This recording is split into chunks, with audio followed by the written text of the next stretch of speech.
All right. Hey, everyone. How's it going? Been a while. Hope you've all been well. We're chilling here.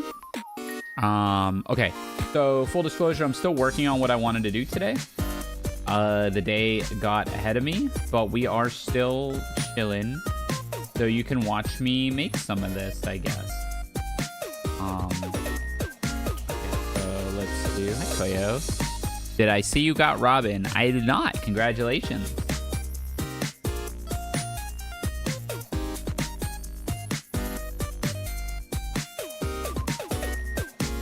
Alright. So what I want to do here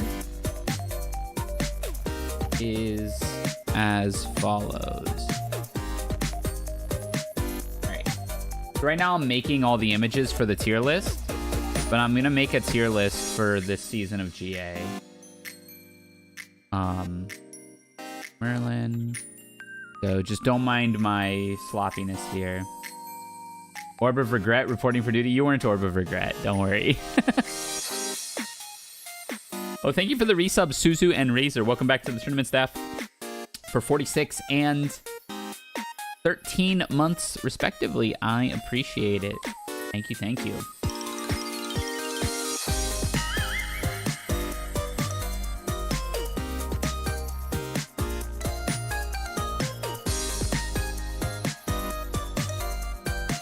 It was a pure accident. Oh, sometimes that's a good. I just finished the story from, I just finished the story for 2.2 today. It was super good.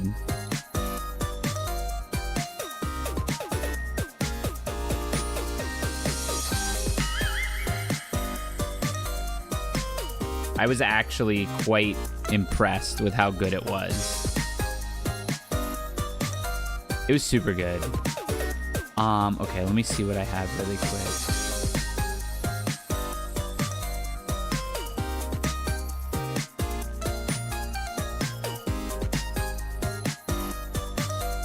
There's more coming. Yeah, it looks like Penacony's done, but there is more coming. Very exciting. Let's see. Wind allies, water allies. Oh, Fire Lorraine. Level 1. I think that's a very real deck to talk about.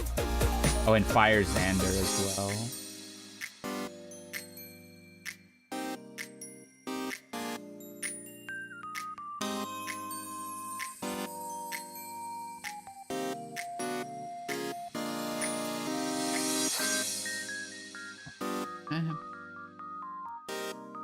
Yeah, Fire Xander for sure.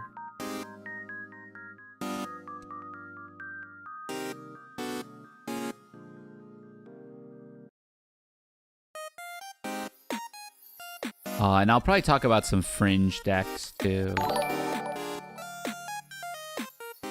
Oh boy, a tier list. My deck better be bottom 1 or I riot. Koyo, thank you for the resub. 25 months of support, just over 2 years. Welcome back to the tournament staff. Much appreciated. So yeah, what I want to do today, I haven't talked about it yet, is I want to do a tier list of GA at the end of the Alchemical Revolution season and where kind of the decks lied. And then I want to go through all the spoilers of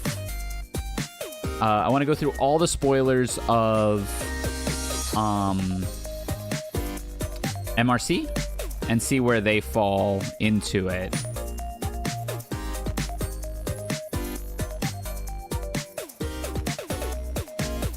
All right, Lorraine, you're going to be a little weird, but my poor cutting ability.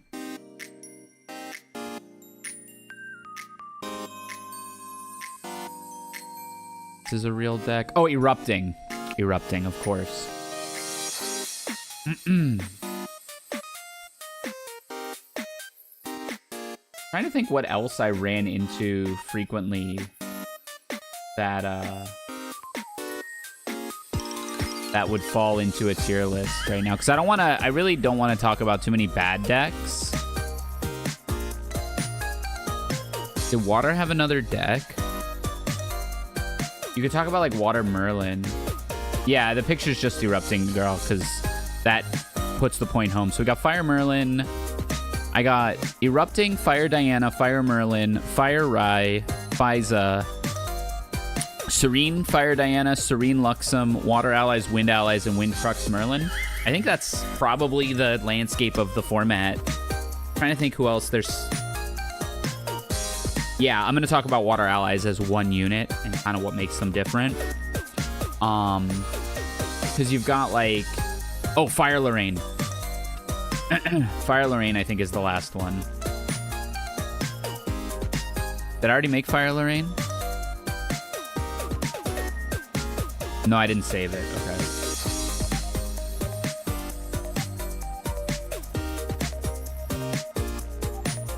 Right. I did Wind. Yeah, I did Wind Crux Lorraine. This is Fire Aggro Lorraine. Also, I'm gonna change the music. Because while I like that song a lot, that's a new song that I got off of Skeb. We definitely don't want to listen to that for the next 3 hours. I think that's everything, right? That's like 13 decks.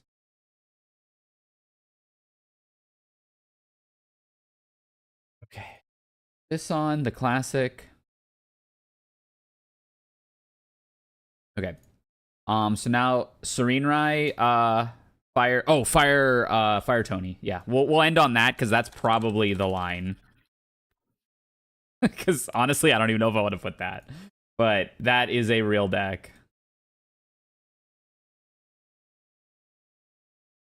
I'll talk about hybrid when I talk about Merlin in general because it's kind of the same deck. No need to get too technical with this one, right?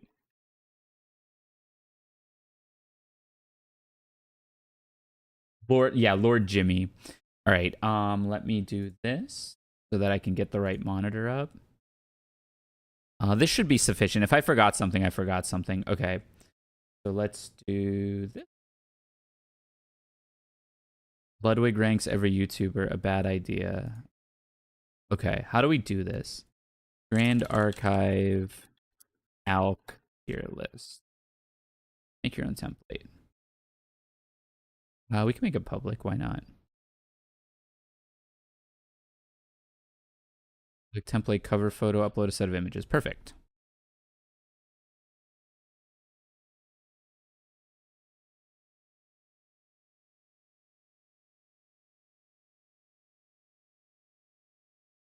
Why is this so bad?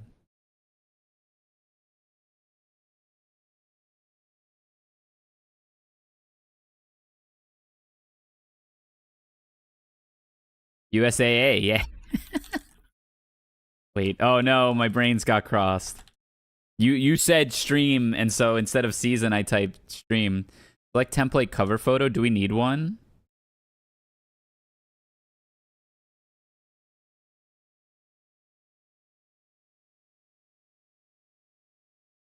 Serene Luxem. Yeah, you're so right. Fire Merlin's not bad either because it won Worlds. Yeah.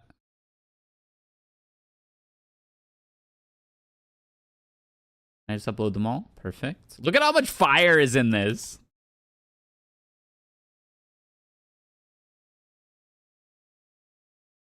You must be logged in to create a new template.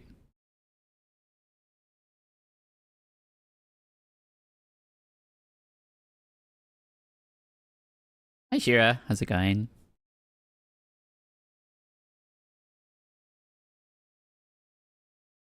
Leaked? You didn't leak? I didn't leak, right? I just have to do it again.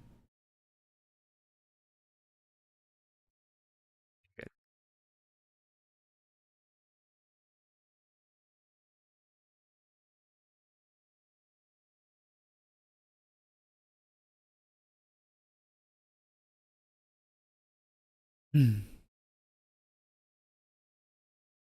It should really be Merlin level 3 here, but whatever.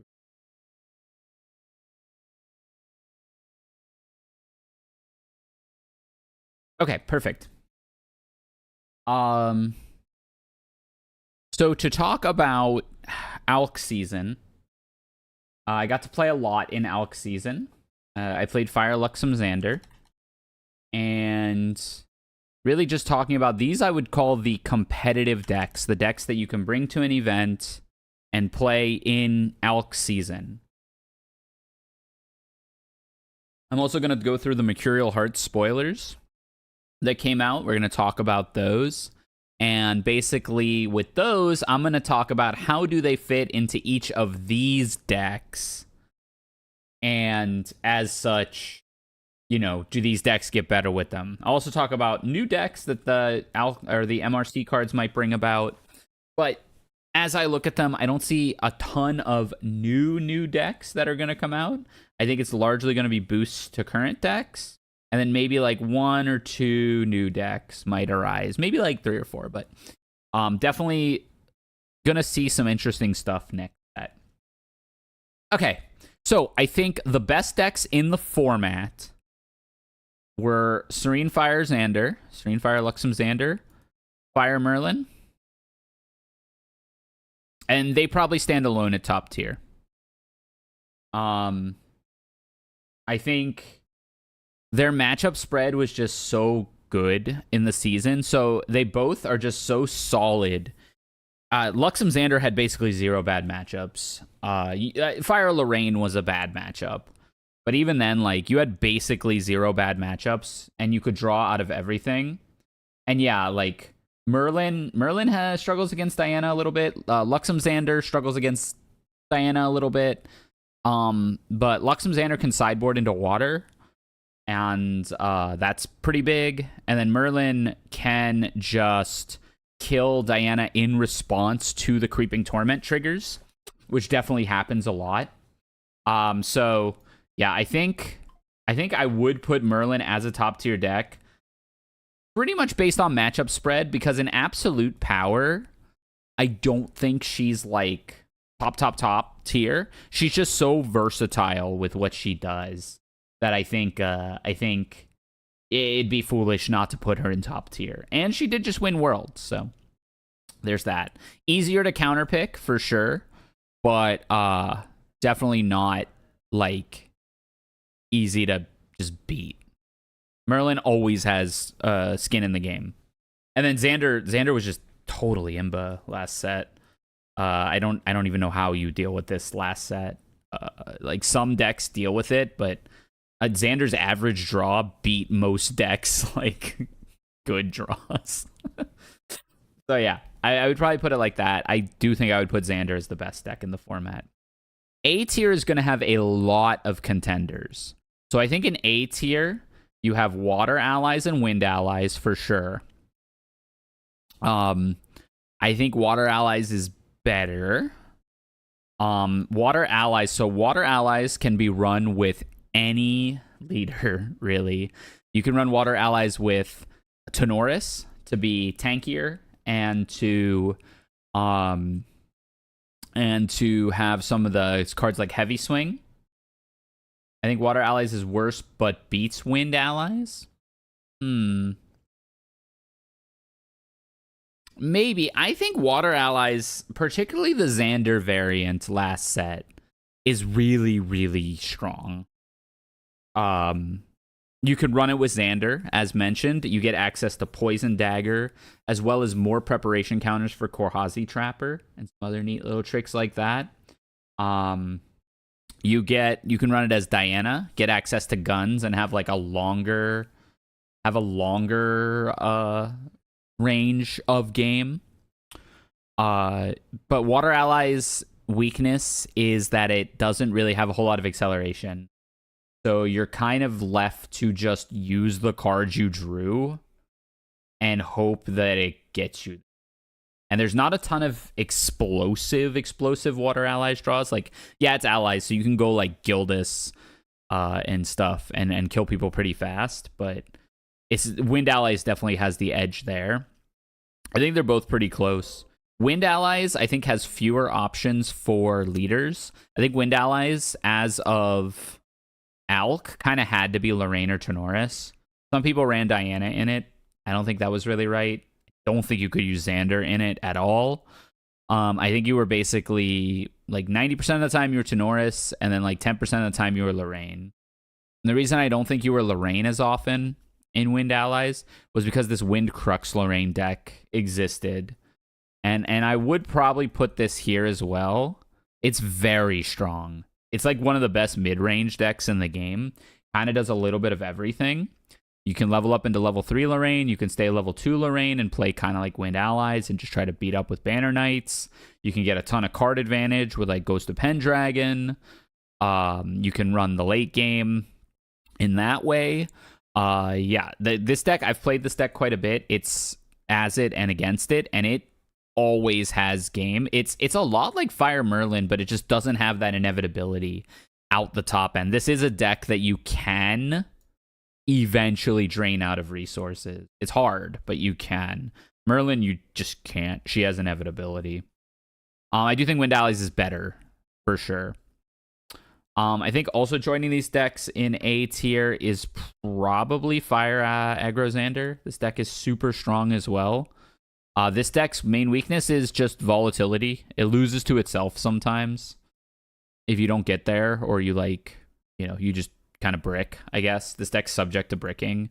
You need a good amount of damage in your hand. And then, also some games, one Resolute Stand just means you lose. So, I think I would probably put Fire Xander there. Then I would start considering the Diana decks from last season. I think probably one of them is A tier. Erupting is so hard to place as well. Erupting's really good, but everyone was ready for it. And it is a deck that you can just be ready for. But it's such a good deck. The one with Innervate Furies and stuff, it might be here, honestly. I'll think about that as I place some other ones. But Erupting really, really strong. Combo deck, build up a bunch of fire cards in your graveyard. It is super weak to Nullifying Lantern, and everyone ran Nullifying Lantern, and a lot of people were playing Water Allies, because this is really 3 or 4 decks. This is Water Xander, Water Diana, Water Lorraine, Water Tenoris. So there was a lot of water out there, and this deck gets hurt pretty hard by water. I think you might be right that it's B, and then I would put probably Serene Diana, Fire Diana, like that. They're very close, but I think Serene Diana had a lot of play into the meta, right? It was so fast that basically if you didn't run into Water Allies or a nut draw from Wind Allies, you were going to get your win con off, and it was just a matter of them killing you before you did. So I think Serene has kind of that edge there. And then I would probably put regular Fire Diana below it. Regular Fire Diana can hit hard, but some hands you just did nothing. It's regular Fire Diana, you draw 7 and you hope. It's kind of how it goes. Serene, you get to look at way more cards. And you get to run stuff like Gloamspire because your influence is lower. And you get to run a deeper Umbra package, so you get to run Umbral Tithe and not brick on it.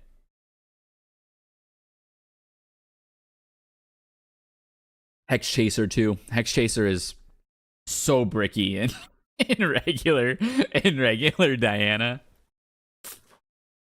Okay, so then Fire Lorraine aggro is here. It's a very strong deck, but man, does it get pummeled by Water Allies.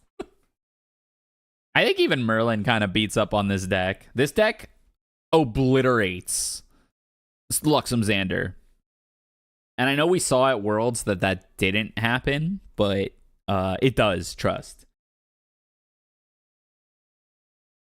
Fire Tenoris is a deck. It was definitely something you had to be prepared for in the meta. The combo deck tries the Dungeon Guide into 3, assemble the Ancients, and one-shot you. But like most decks in this game at this point, this is just bad Rye. It's bad Rye with 30 HP. Rye goes right here, maybe here. Rye is good, and Rye beats both of these decks. at least a 50-50 level. That's why you saw so much Rye at Worlds, because Rye gets absolutely pummeled by these decks.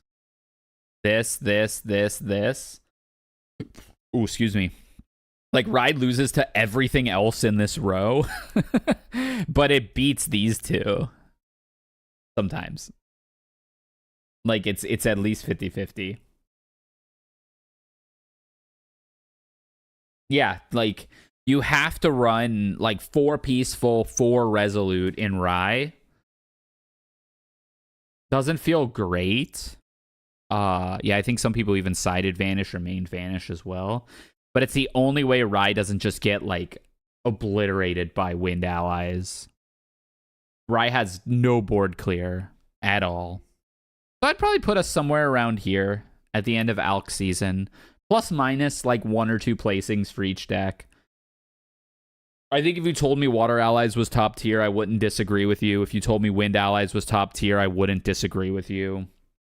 If you told me Fire Xander was top tier, I'd probably argue against that. I do think it does, like, it's great that it sometimes just wins, but to be top tier, you got to be, like, well-rounded. I think Wind Allies should be an S. I think that's probably fair. It definitely, like, it's such a strong deck. It makes me want to put Water Allies in S2, though. Maybe I'm like, I'll just admit I'm really high on Water Allies right now. Because I've been playing it, and, like, I see the lines, and I'm like, man, this deck is so sweet. But maybe that's a little rose-colored glasses. Maybe we could say that. It's a little more balanced as well. Like Gildas.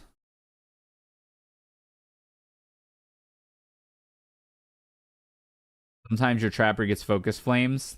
True. That is certainly true. That is one thing with Water Allies is, like, if you misstep once, you get exploded, because Water Allies has no big, like, singular piece that, like, says, okay, I'm ahead now. Water Allies is a combination of tactical teamwork among your allies, your items, and your cards in hand. And yeah, you really can't misstep with the deck. So I do think if you get carded, you're going to game 2. But the thing is, there's a lot of ways for Water Allies to deal with game 2, or to deal with Carter. Water Allies has the answer to everything. It's just you can't squander any resource. So I think Water Allies' ceiling is super high.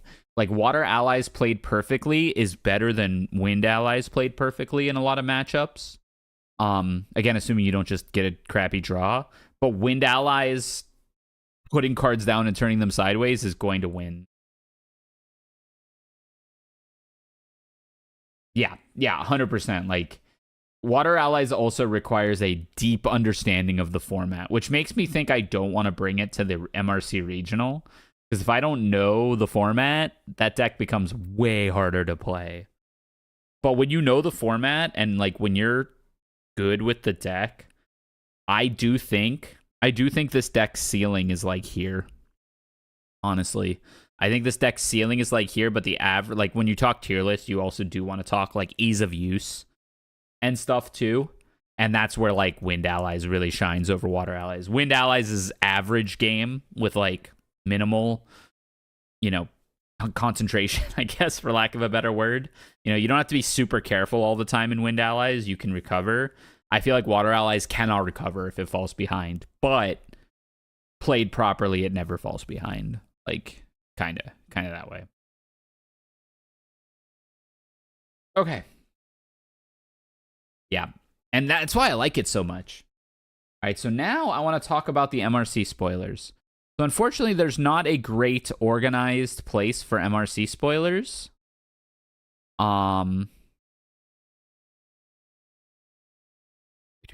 But they are posted in the Grand Archive Discord, so we're going to do it that way. And so essentially what I'm going to do is I'm going to go through each card, These aren't in a great order. Ryusei, thank you for the follow. Hi. Welcome to the challengers. All right, so starting, I'm just going to use the Discord to, how is Fire Diana in my opinion? Here. Fire Diana is quite good, and actually Suzu in the chat is a Diana expert. I do think Fire, so Precursor, this is last format playable decks. So there are a million decks. You'll notice you don't see Sylvie here. You don't see Arisana here. You don't see a lot of like Nico, Vanitas, like, right? Those are, I just put those in like memes. Talking competitively, of course. You can make a deck that functions, plays and stuff. So Diana is with a Serene Spirit, quite good.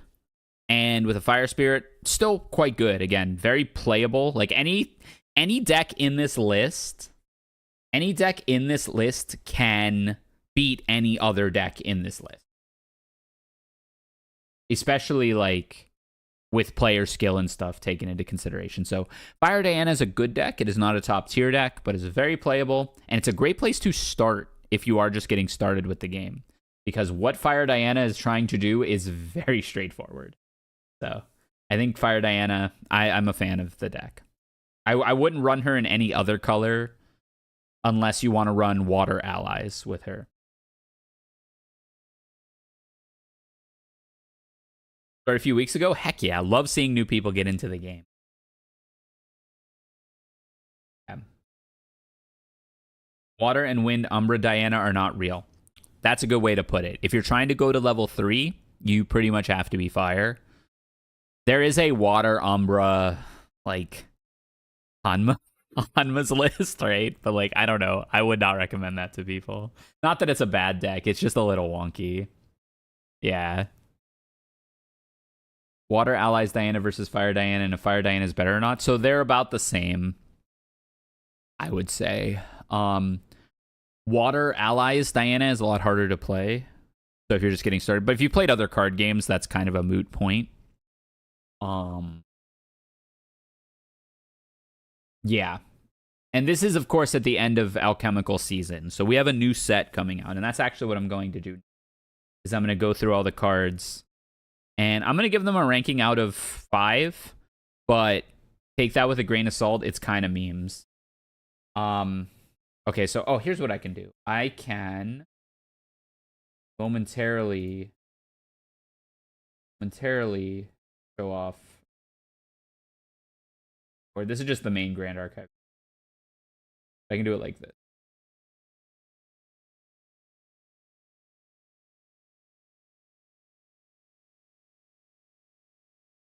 Yeah, but basically everyone got like one card. So I'm just going to go through the list that they're pasted in this thread. So again, they are not in any special order or anything. I'm just going to go through the cards, talk about what I think about them, and yeah, go from there. All right, so Revenant's Scourge.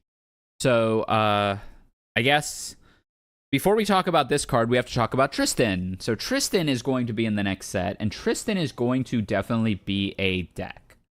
Tristan is definitely going to be a deck. Tristan is probably going to be Wind or Water. We'll probably want to level to 3. I don't think we'll really see a Tristan Allies deck, but I do think that's a possibility as we look at some of these cards. And Tristan's goal, from my perspective, is going to be to play a control game and then try to be level 3. So, this card seems quite good. 1 cost, Assassin Dagger, on champion hit. If there are 1 or more curse cards in the hit champion's lineage, wake up the attacker and draw a card.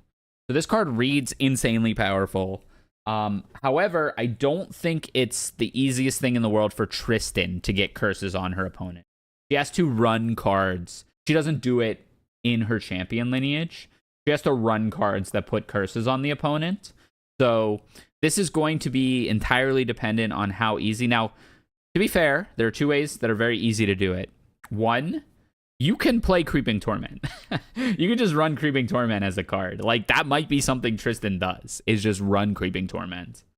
And then 2, you can play like one of the cards that we'll see later. There's 1 or 2 of them that are pretty good that also curse the enemy champion. This card, if you can get a curse under them, is like a 4 out of 5 or a 5 out of 5. This card, maybe probably a 4 out of 5. It's 4 damage as well. It's 1 cost, 4 damage, which by itself isn't the worst thing in the world. You probably wouldn't run it if it was vanilla. But if there's curse, like, if there's curse support in your deck and you're running this, there are games where you just go lay 1 for you and it's fine. Now, that said, the way Tristan functions, she might not need to restand herself. So I think this card's probably going to settle around, like, honestly, a 2 or a 3. But I wouldn't be surprised if, like, Tristan put curses in her deck and then this thing is like a 4.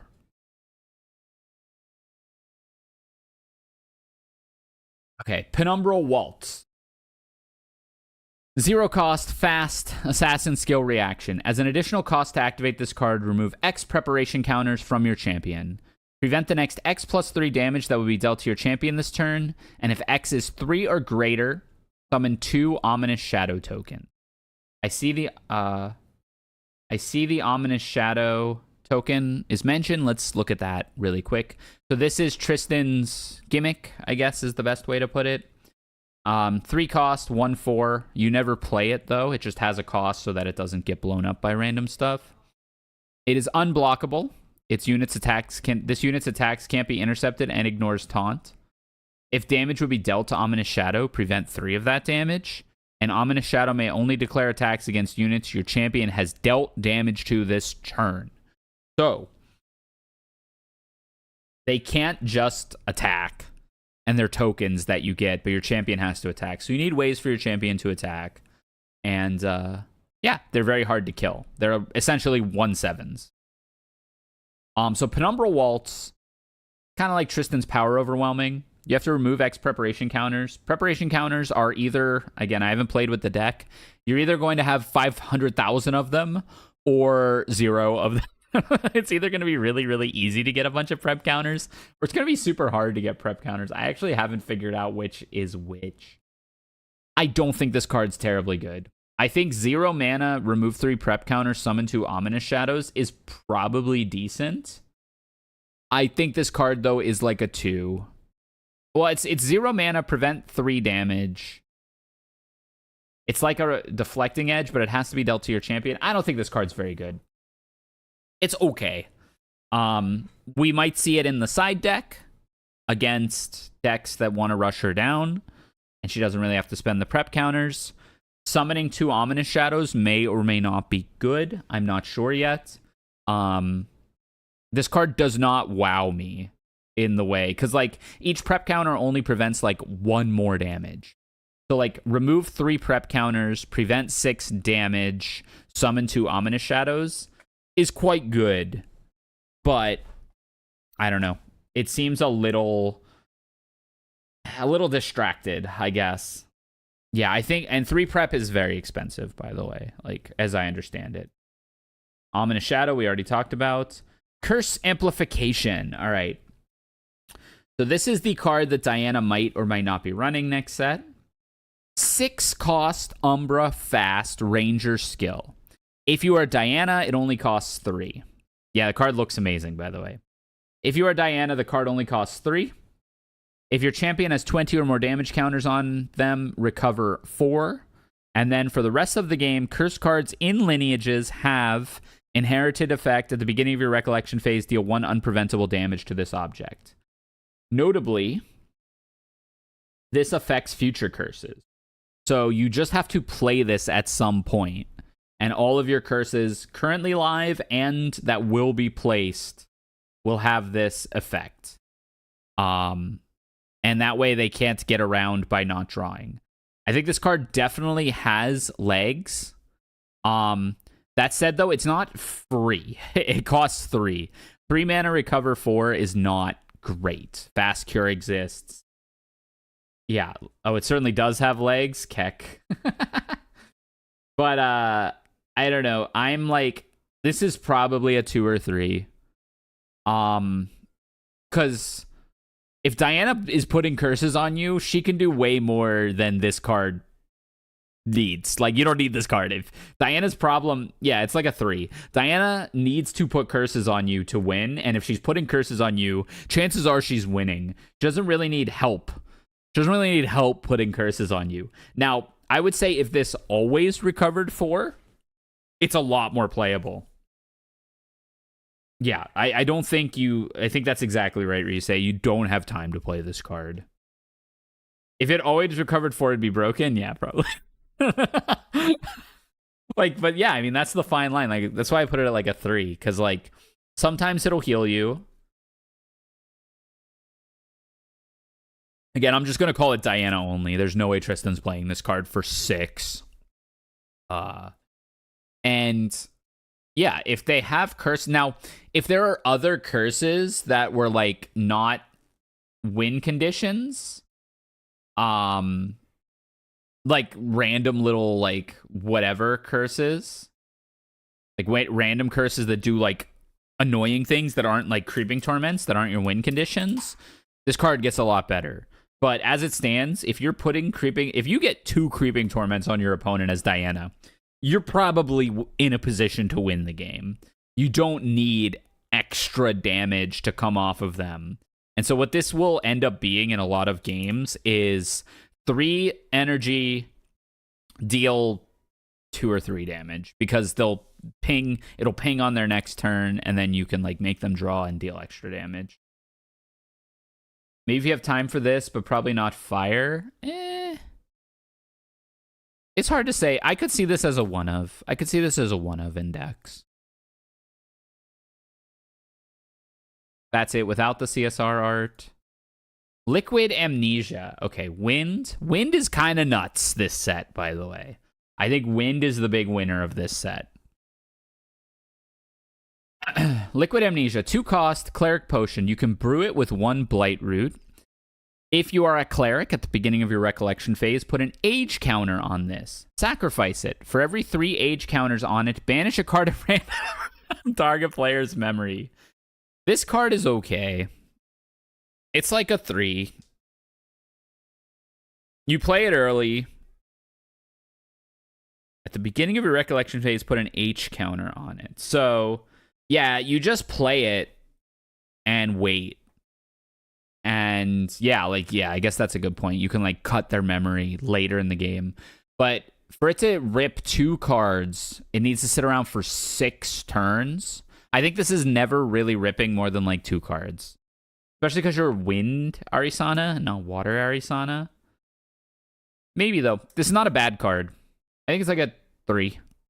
I'm not super impressed with it, but this will win games, right? The brew of 1 Blight Root is kind of funny. I will say, also, having a brew cost of 1 makes it really good for, like, the synergies that say, if you brewed a potion this turn, brew cost of 1 is really good for that. Sell Vanguard. 2 out of 10 art. 2 cost, 1/2 Warrior Automaton. Automaton is relevant this set. On enter, summon a power cell, rested. Class bonus, floating memory. It's like this is just a roll filler. So power cells. Talking about power cells real quick. Let's find the power cell. Because we're gonna be talking about them a lot. That's not a power cell.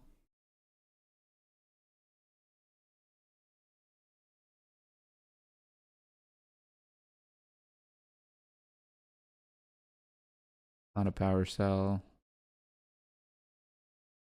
That's not a power cell. Here it is. Power cell.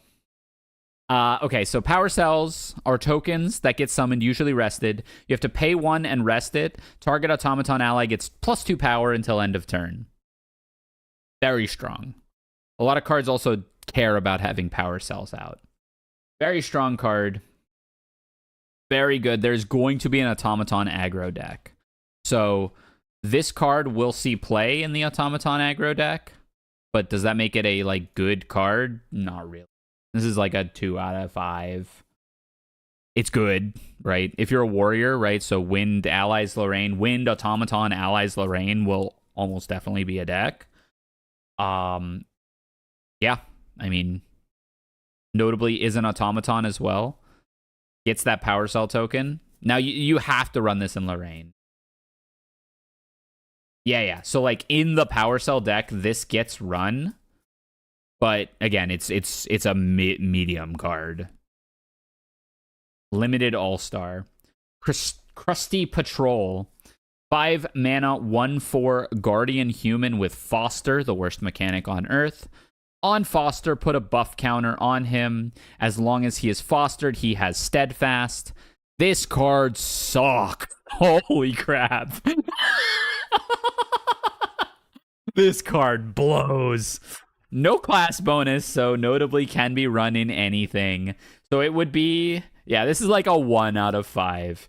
5 cost, way too expensive, doesn't balance anything. 1/4 does nothing immediately. You have to get it. It's a 1/4. Foster, so Foster, the mechanic says, if this unit has not been damaged since the end of your last turn, it becomes fostered. And then gets that extra effect. So I don't think this sees play in anything. It's a rare? Ugh.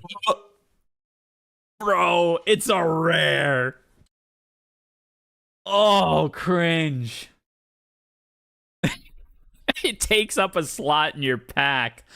Great art. Oh, ad break. We'll wait for the ad break. I was going to post this unedited on YouTube. The ad break is going to... I'm going to have to cut out the ad breaks. I might edit this real quick. Suzu, you listen to this card is really replaceable. What if you would play Carderless? Ooh, that's tough. Yeah, I guess that's the answer, right?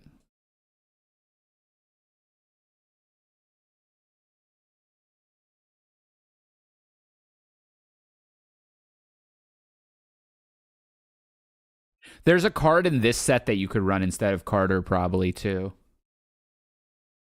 There's a 4 mana deal 2 to everything in this set.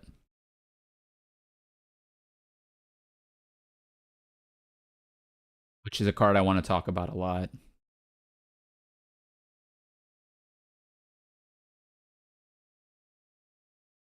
Yeah, Carter's tough, and he's super expensive.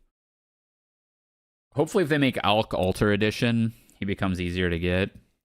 Because he's like short printed you are right now.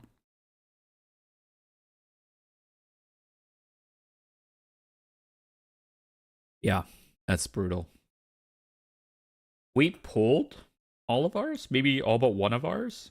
We got pretty lucky as a team. Okay, Crystalline Patrol can patrol his way into my bulk pile. I think this card sucks. I'd love to be proven wrong, though. Oh, so Steadfast, by the way, retaliates while rested and doesn't rest to retaliate. Oh yeah, you bought that one from that guy at Ontario, right? That's so funny. Heck. So lucky. Yeah, I mean, you were ahead of the curve on Carter. You were running for Carter at like Ontario and at locals before it. Okay, so yeah, this card sucks. Let's get off it. Machinated Monstrosity. 3 mana, 4/3, Pride 4, Tamer, Automaton Beast. Class bonus on death, summon a Power Cell token rested. I think this card stinks. I think this card is a 1 out of 5. Thankfully, this is a common. So Pride 4 means you basically have to be Sylvie or Alan. I do think there's a world where Alan Automaton aggro is a deck, like Wind or Fire Alan Automaton aggro. I think there's definitely a deck there. Maybe not a top tier deck, but a fun one.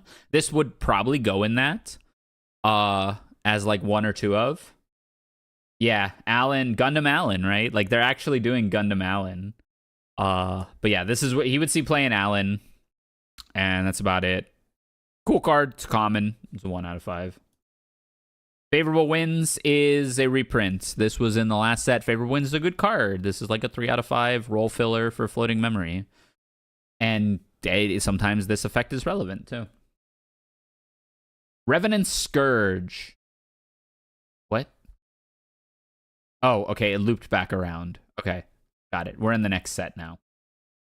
My beloved. Okay, this card is insanely good. I cannot say enough how high I am on this card. I hate that it's a 2/2, but oh my, it would be broken if it was a 2/3. It needs to be able to die in one attack. I thought it was a 2/1 at first, and I thought it was still good. That does say agility 3. And the art is, this is the CSR version of it, which I am certainly going to try to get. This card does so much for 45 double Fs. I didn't even realize it was Han. But yeah, so this goes in a couple decks. This will go in Tristan. This will go in Xander. Both, I think, Luxem and Water Allies Xander can run this card. And I'm particularly looking at it. For Water Allies Xander. And here's the reason. It's 3 cost, so it balances. That's very important, right? Like, you know how Water Allies runs like Esteemed Knights and Trained Sharpshooter, and they're basically like vanillas? This is going to replace one of them, because not only is it not vanilla, it does a lot. So it protects itself for 2. You can return it to your hand. I didn't even read the effect. Sorry. 3 mana, 2/2, Assassin Human, Norm. For 2, you can return it to your hand. If you do, put a preparation counter on it. Hey, Keegan, how's it going? Notably, that is not a cost to return her to your hand. She would be Omega broken if that was part of the cost. But yeah, you pay 2, activate her. And then she says, you know, go back to your hand, put a preparation counter on your champion. You could basically do this every turn if you want, just to build preparation counters, which is important in Water Allies. So, and then class bonus on kill, you gain agility 3 for this turn. Agility in this game, agility is at the end of the turn, you return that many cards from your memory back to your hand. So what this does is it lets Water Allies play. Have I played Ultra Kill? Hi there, Blu-ray. I have not played Ultra Kill, but I am interested. It's a game I would probably suck at, but it looks like a lot of fun. So Water Allies wants to hold up 3 cards, right? Because all their interaction is 2 cost. So what this does is it lets Water Allies play an ally, play Sadie, and then hit. Sadie will kill something. You gain agility 3. You can then hold up your interaction. And at the end of that turn, you can lay 2 and bring Sadie back to your hand. This helps you balance Gildas. This helps you balance Lunette. This lets you do plays like they swing into your champion or they swing into one of your allies. Pay 2, return her to your hand. Hopefully they weren't attacking her. Put a preparation counter on your champion. You now have a preparation counter on your champion. You can tap your Korhazi Trapper and you can prevent the 3 damage from the attacking unit. This unit, it blows me away how good I think this unit's going to be. And I might be wrong, but I see so much potential with her. Even in Wind Luxem, or Water Luxem, or Fire Luxem Xander, she's a free way to lay cards for your Luxem effects. 2/2 sucks. But if she were 2/3 or 3/2, she'd be broken. Yeah. So what I'm thinking is in Luxem Xander, right? You flip a Lightweavers. You need a fast spell that can kill her. Yes. If they have 2 in hand. And if they have 4 in hand, you need 2 fast spells to kill her. Because they can just activate again. She's very hard to kill.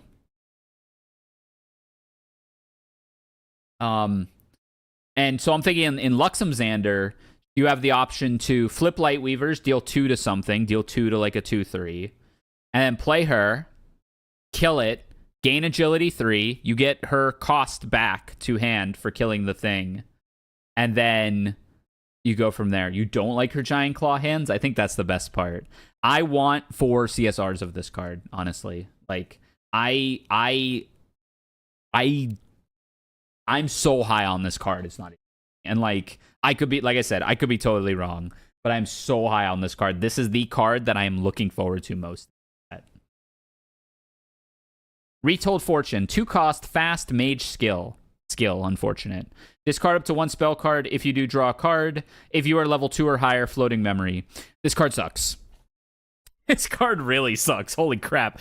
If it were a mage spell, it'd be like a 1 out of 5. This card sucks. Definitely fine in the case that you can, like, it's got use cases, right? Like, you can fill your graveyard up. You can discard stuff like Voltic Sphere. You can discard stuff that has floating memory. But if it requires so much to get floating memory, and then, like, it can't discard to itself. If it could discard to itself, I'd be in. I would say this card's, like, okay and playable, and there's probably a build out there for it. This feels like a -4. Yeah, this card stinks. Fast, though, so, like, whatever. Like, and again, 1 out of 5. 1 out of 5. Overlord Mark III. This card's awesome. So here's one of your Power Cell payoffs. Here's your Gundam for Alan. 4 cost, 5/5, unique ally Guardian Automaton. Notably, no class bonus to be seen on it, so you don't have to worry about that. It has Intercept, Spell Shroud, Steadfast, and True Sight. So you cannot... you can Lightweavers this. That's that's so funny. You can Lightweavers this. But as an additional cost to activate this, you have to sacrifice 4 power cells. 4 power cells is a lot. So this is your payoff late game. And then at the beginning of your end phase, you may banish an automaton from your graveyard. If you do, put a buff counter on it and draw a card. It's a win con. You probably run 1 or 2 of it in the automaton deck, right? You probably have ways to make power cells. So also notably, if you're trying to summon this, you're not sacking your power cells to give your dudes power. I mean, this is more of a mid-range automaton build. I think this card's very passable. It's like a 3 out of 5. Maybe like, I think you never sack for +2. That's probably true, unless it's going to win you the game. And you also have to pay 1 to do it. Yeah, you're probably right. This is like a 3 out of 5 on paper, and I could see a world where, like, this is a win con in a good deck and is like a 4 out of 5. It doesn't scream play me, though. It requires a lot of setup. It's not a 5 out of 5 in that way. In that same regard, Sadie is not a 5 out of 5. I'm just very excited for her because I play Assassin. She is like a 4 out of 5.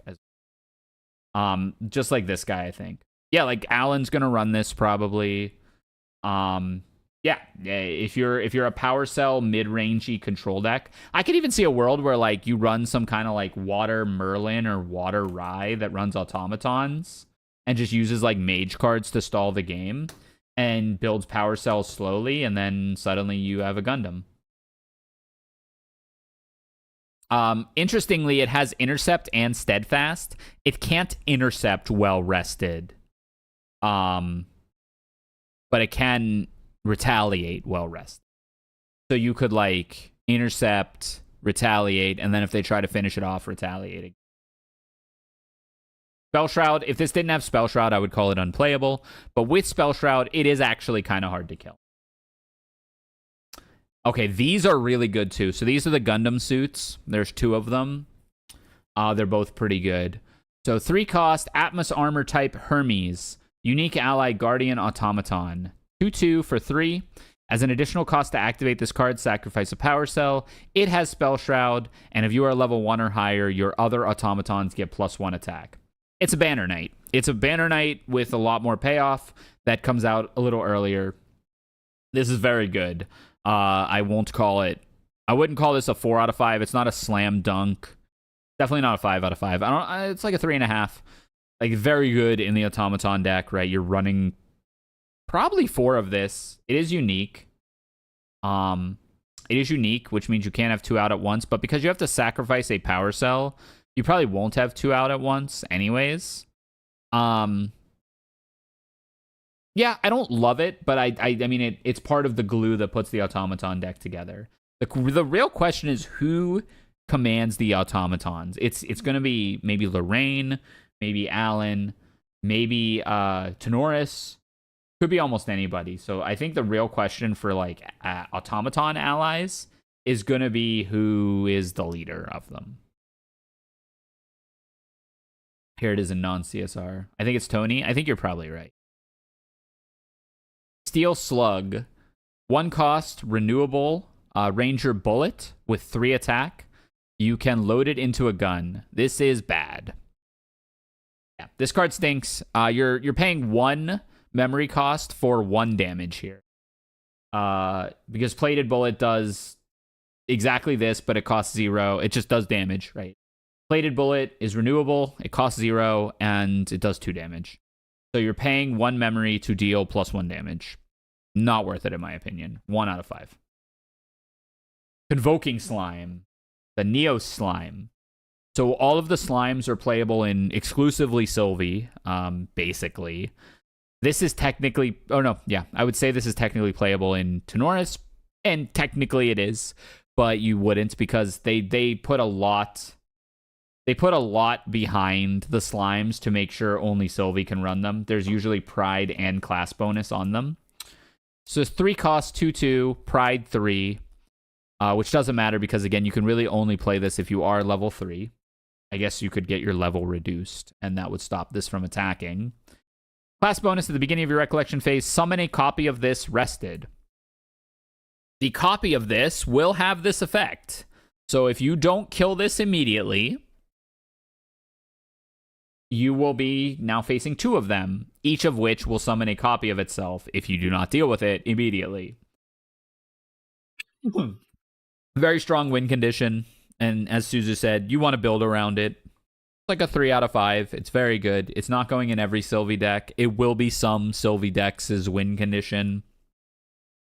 It is a great one to play off of Slime Sovereign. Once we get to Slime Sovereign, we'll talk about her. Because it'll be a 4/4, which is a lot harder to kill when it comes down. Slime Sovereign says the next slime you play gets 2 buff counters. So, yep.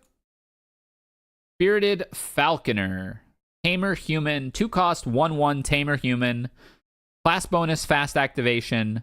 Class bonus on enter. Put a buff counter on up to 2 target animal or beast allies. I think this card stinks. It is a 1/1 body, but it doesn't have any relevant types on it. It's 2 cost fast activation. The way I look at it, it's 2 cost fast activation for 2 buff counters on animals or beasts. Just play Attune with the Winds. Or just play, like, literally anything. Play a Beast Bonder or Bedivere or, like, anything. The fast activation is, like, yeah, this doesn't do it. Like, I think this just is too low impact. It is a body behind. Which isn't... it's a non-zero factor, but I don't think it's enough to push this past like 1 out of 5. Charged Assailant, awesome art. 3 mana, 2/2, ally, assassin, automaton. On enter, if you control a power cell, gain agility 3 for the turn. Class bonus as well. I think it's pretty bad. If it said if you control like another automaton, I would say it's pretty good. But you have to control power cell, so you have to be in the power cell deck. Agility 3 in an aggressive allies type build isn't nearly as useful as it is in some kind of reactive mid-range control-y kind of deck, like a Xander or a Water Allies, right? The fact that this is Wind Allies, basically that means you can play this, and then you can hold up like Zephyr or something similar, or Extortion Scheme or something like that. If it was a 2/3, it'd be really good, I think, because it beats out a lot of the vanilla 2/3s. But yeah, I think you have to be an assassin. So this is Win Tristan or Win Xander only. I don't like it. I don't think it's that good. Powered Sentinel. 3 cost, 2/3 Guardian Automaton. So it passes the vanilla test. Class bonus. On enter, deal 3 damage to your champion and summon a rested power cell token. Pretty good. Unfortunately, it's fire. So, like, because this is in fire, you don't get all the cool automaton cards that we just saw, right? Like, they were mostly wind. But like if you're running Fire Tenoris automatons, you get like the Atmos armors, you get the big Gundam, and this is really good. It passes the vanilla test and it gives you a power cell. You have to take 3 for it, but I don't know. I think this is very playable. Like 2 out of 5, like 2.5 out of 5, maybe. Very playable. It would just, you need a Fire automaton deck to play. All right, Crystalline Longsword. Shoutouts to Mordred. Zero caught so much self-burn in the set. I imagine they're trying to do something with Fire, Water, Nico. Because when Nico takes non-combat damage, she heals with her weapon. So they're probably trying to do that. Oh, Serena, thank you for the raid. Hi, Raiders. Welcome, welcome. Hope you're doing well. The Penguins are sliding. Well, welcome, Raiders. My name is Rysair, tournament organizer and YouTuber. I don't really organize tournaments anymore. I probably should change that slogan. Serena organizes tournaments. So for those of you watching me right now, if you like tournaments and you like VTubers, definitely check out basically an item character, just throws out items. But thank you for the raid. I hope you had a good stream. You're playing depending on the items. I gotcha. Really? Let's go. Really? I just played Honkai Star Rail a bunch today, not on stream, but I finished up the story. I enjoyed it a lot. Is that our first good? one? Good to hear. Yeah, so for those of you joining, I'm going over the new set of Grand Archive cards and just kind of chilling, chatting. Enjoy the Nikis. Oh, some honkies. My auto mod wanted to block that. I'm going to allow the term honkies. That's kind of funny. Oh wait, I see why I was thinking of it totally differently too. Oh my god, that's so funny. I was thinking of it like honkers, like boobies, but I realized that word means something else too sometimes. Holy crap, that's funny. Yeah. I have no idea what it means. It's like, how would I describe this? Derogatory term for like, I want to say like white people back in the white people who are being like ignorant. Yeah. Yeah. Yeah. Funny, Twitch is being like, don't say that. And like nobody has said that in like 50 years. Yeah, it's like I want to say around the like in the 70s, like in those like movies, like a lot of the like I guess they were like blaxploitation films largely. I heard it before growing up. Yeah, like unironically or like in like old media, because I feel like it's in ancient media. Oh wow, okay, there you go.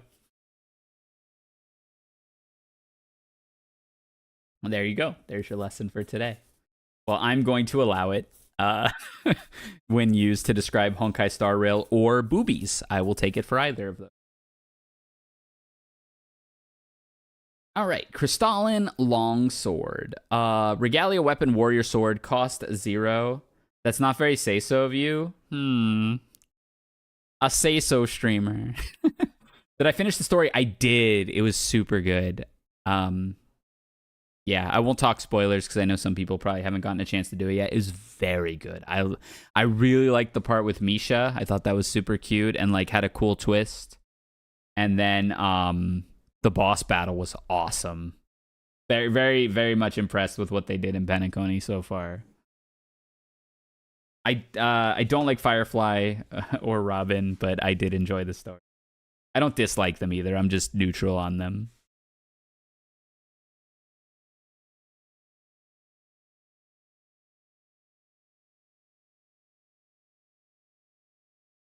Looking back at your list and the reason why you weren't running stuff like Hasty or Crimson Tier. Whoa, lots of raiders. Oh my goodness. Boston Bluebeat, thank you for the raid. Welcome, welcome. Hope you're doing well. Oh, what were you all up to? Today's Wednesday. Is it uni day? I'm so. Oh yeah, you're on uni. Hell yeah. Well, we are not playing Uni. Just try and secure it where we you are can. going over the new Grand Archive cards. So if you like Grand Archive, you can stick around. New set is dropping Friday. But thank you for the raid. I appreciate y'all. For those of you watching, if you like regular high-level anime tournament action, definitely check out Boston Bluebeat. largely known for Blaze Blue, but also running Under Night and Guilty Gear from time to time. Definitely check them out. Is Beach episode coming up or happened? I'm sorry, I'm so out of the loop. I have to flee, but enjoy the rest of your night. Thank you for the raid, Serena. Yeah, enjoy your night. To get some rest if you need it, and enjoy yourself. Bomber, Airship, Crimson Tier all from Limelight's lists, and they were more mid-range. Yeah, so that's more for like decks that have card advantage. Serene just wants to rush to 3. So yeah, we're going over the new Grand Archive set, which drops on Friday. I'm looking at all the cards and rating them 1 to 5 and talking about my thoughts. We still have the ads finishing up. That one more.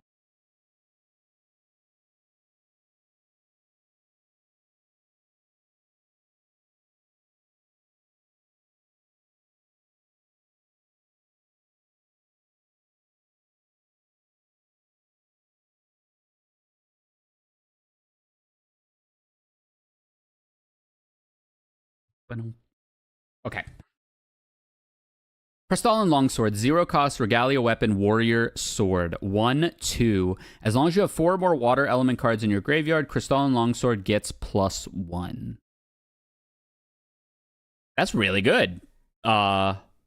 This is just, if you're in water, this is just better Sword of Seeking a lot of the time.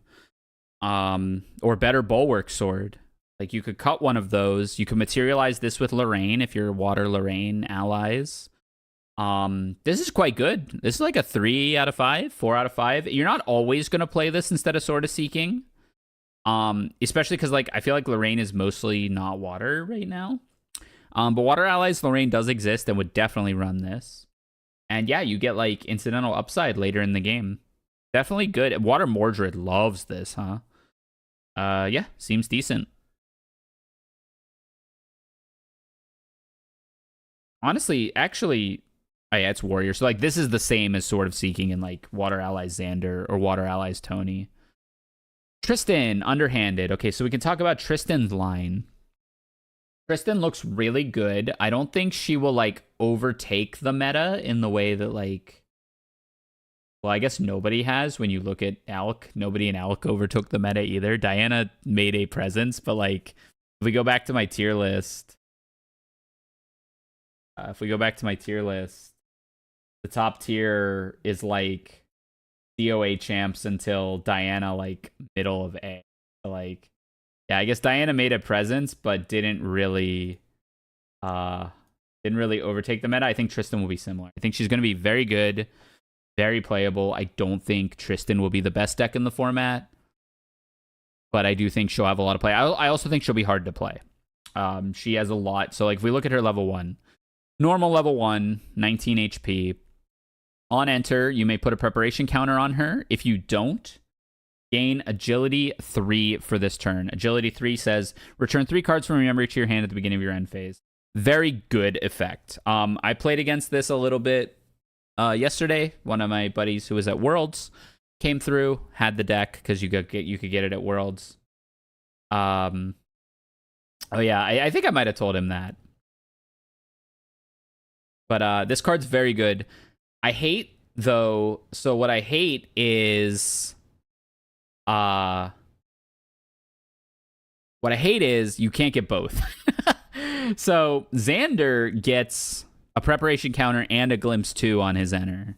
She gets only a preparation counter or agility 3. Agility 3 is stronger than glimpse 2. But yeah, so I'd be very good card. Definitely going to be run. Not much to say about it. Gloamspire Sniper. 3 cost, 2/3 Umbra Ranger Human with ranged 4 and True Sight. On kill, generate a creeping torment card and put it on the bottom of target champion's lineage. Decent. Very playable. Water. Okay, so Water Allies Umbra Diana loves this card, right? Like, this card's really good in there because it has ways to make your allies ranged. It has ways to, like, utilize the creeping torment. In, like, Fire Diana, there's no time for this. It's not killing terribly much. Now, this killing a stalwart, so like maybe sideboard, because like this killing a stalwart is actually pretty good. Or this killing like a library witch is actually super good. This killing a library witch, no, okay, it doesn't work that way. It doesn't work that way. 3 cost is rough. 2 cost, it's broken, right? Like 2 cost is broken. 3 cost is very playable. I think the deck that goes a little slower, so like Water Allies Umbra, or maybe even the Wind Allies that doesn't have, or Wind Umbra that doesn't have to pay as much memory to get to 3 on kill or on champion hit. That's so broken. What are you talking about? It can deal 6. This thing is range 4. This card's good. I don't think it makes every deck. Like, I'm gonna give it a 3 out of 5. But this card is super powerful. It's right on the line. Yeah, just make this range deal 6 and give them a Creeping Torment. You have a foil of it? Yeah, I think this is going to see play in side decks. This is an amazing way to clear Taunters and Interceptors. And, like, in the water, like in the Water Allies deck where you're, like, making your allies range, like you run that, Airship Idiot and stuff like that, and like Trained Sharpshooter. Are you allowed to ask questions? Yeah, for sure. Questions are banned. Well, the mod said it, so I don't know, but yeah, of course you can ask questions. This card's good though. It's not a 5 out of 5 like slam dunk every deck card, but it's very good. I'm technically recording, but whatever. I'm just gonna throw this on YouTube. It's already on YouTube. This is all that YouTube gets. Which Tristan level 2 is better? The new one. The new one by a mile. Because there are now cards that do what the old Tristan did for less prep counters. Old Tristan was like remove 3 prep counters, gain on ally hit, kill that ally.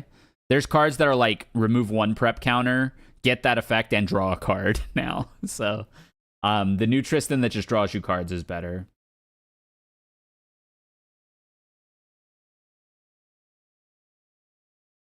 Atmos Shield. 1 cost. Oh, God. Wait, this is a token. So this is generated by something else. We'll wait till something mentions an Atmos Shield. Let's read it now, though, so we remember. It's generated by a UR. Okay, so 1 cost, 0/2, Neos, token ally. Tap. The next time target Neos unit would take non-combat damage this turn, prevent 2 of it. Whenever another Neos element unit you control is targeted for attack, you may change the target of this. So this has intercept for allies as well. So it's like pseudo taunt if you want it to taunt. Pretty good. Okay, Orchestrated Seizure. This might be the most overrated card in the set, I think. 3 cost, fast, action, cleric skill. Activate this card only during your opponent's end phase. There's no reason you would activate it. Oh, I guess, yeah, you could prereq with it. So you can't really prereq with it. Activate this only during an opponent's end phase. During your next materialize phase, you may use floating memory from your opponent's graveyards to pay for your memory cost.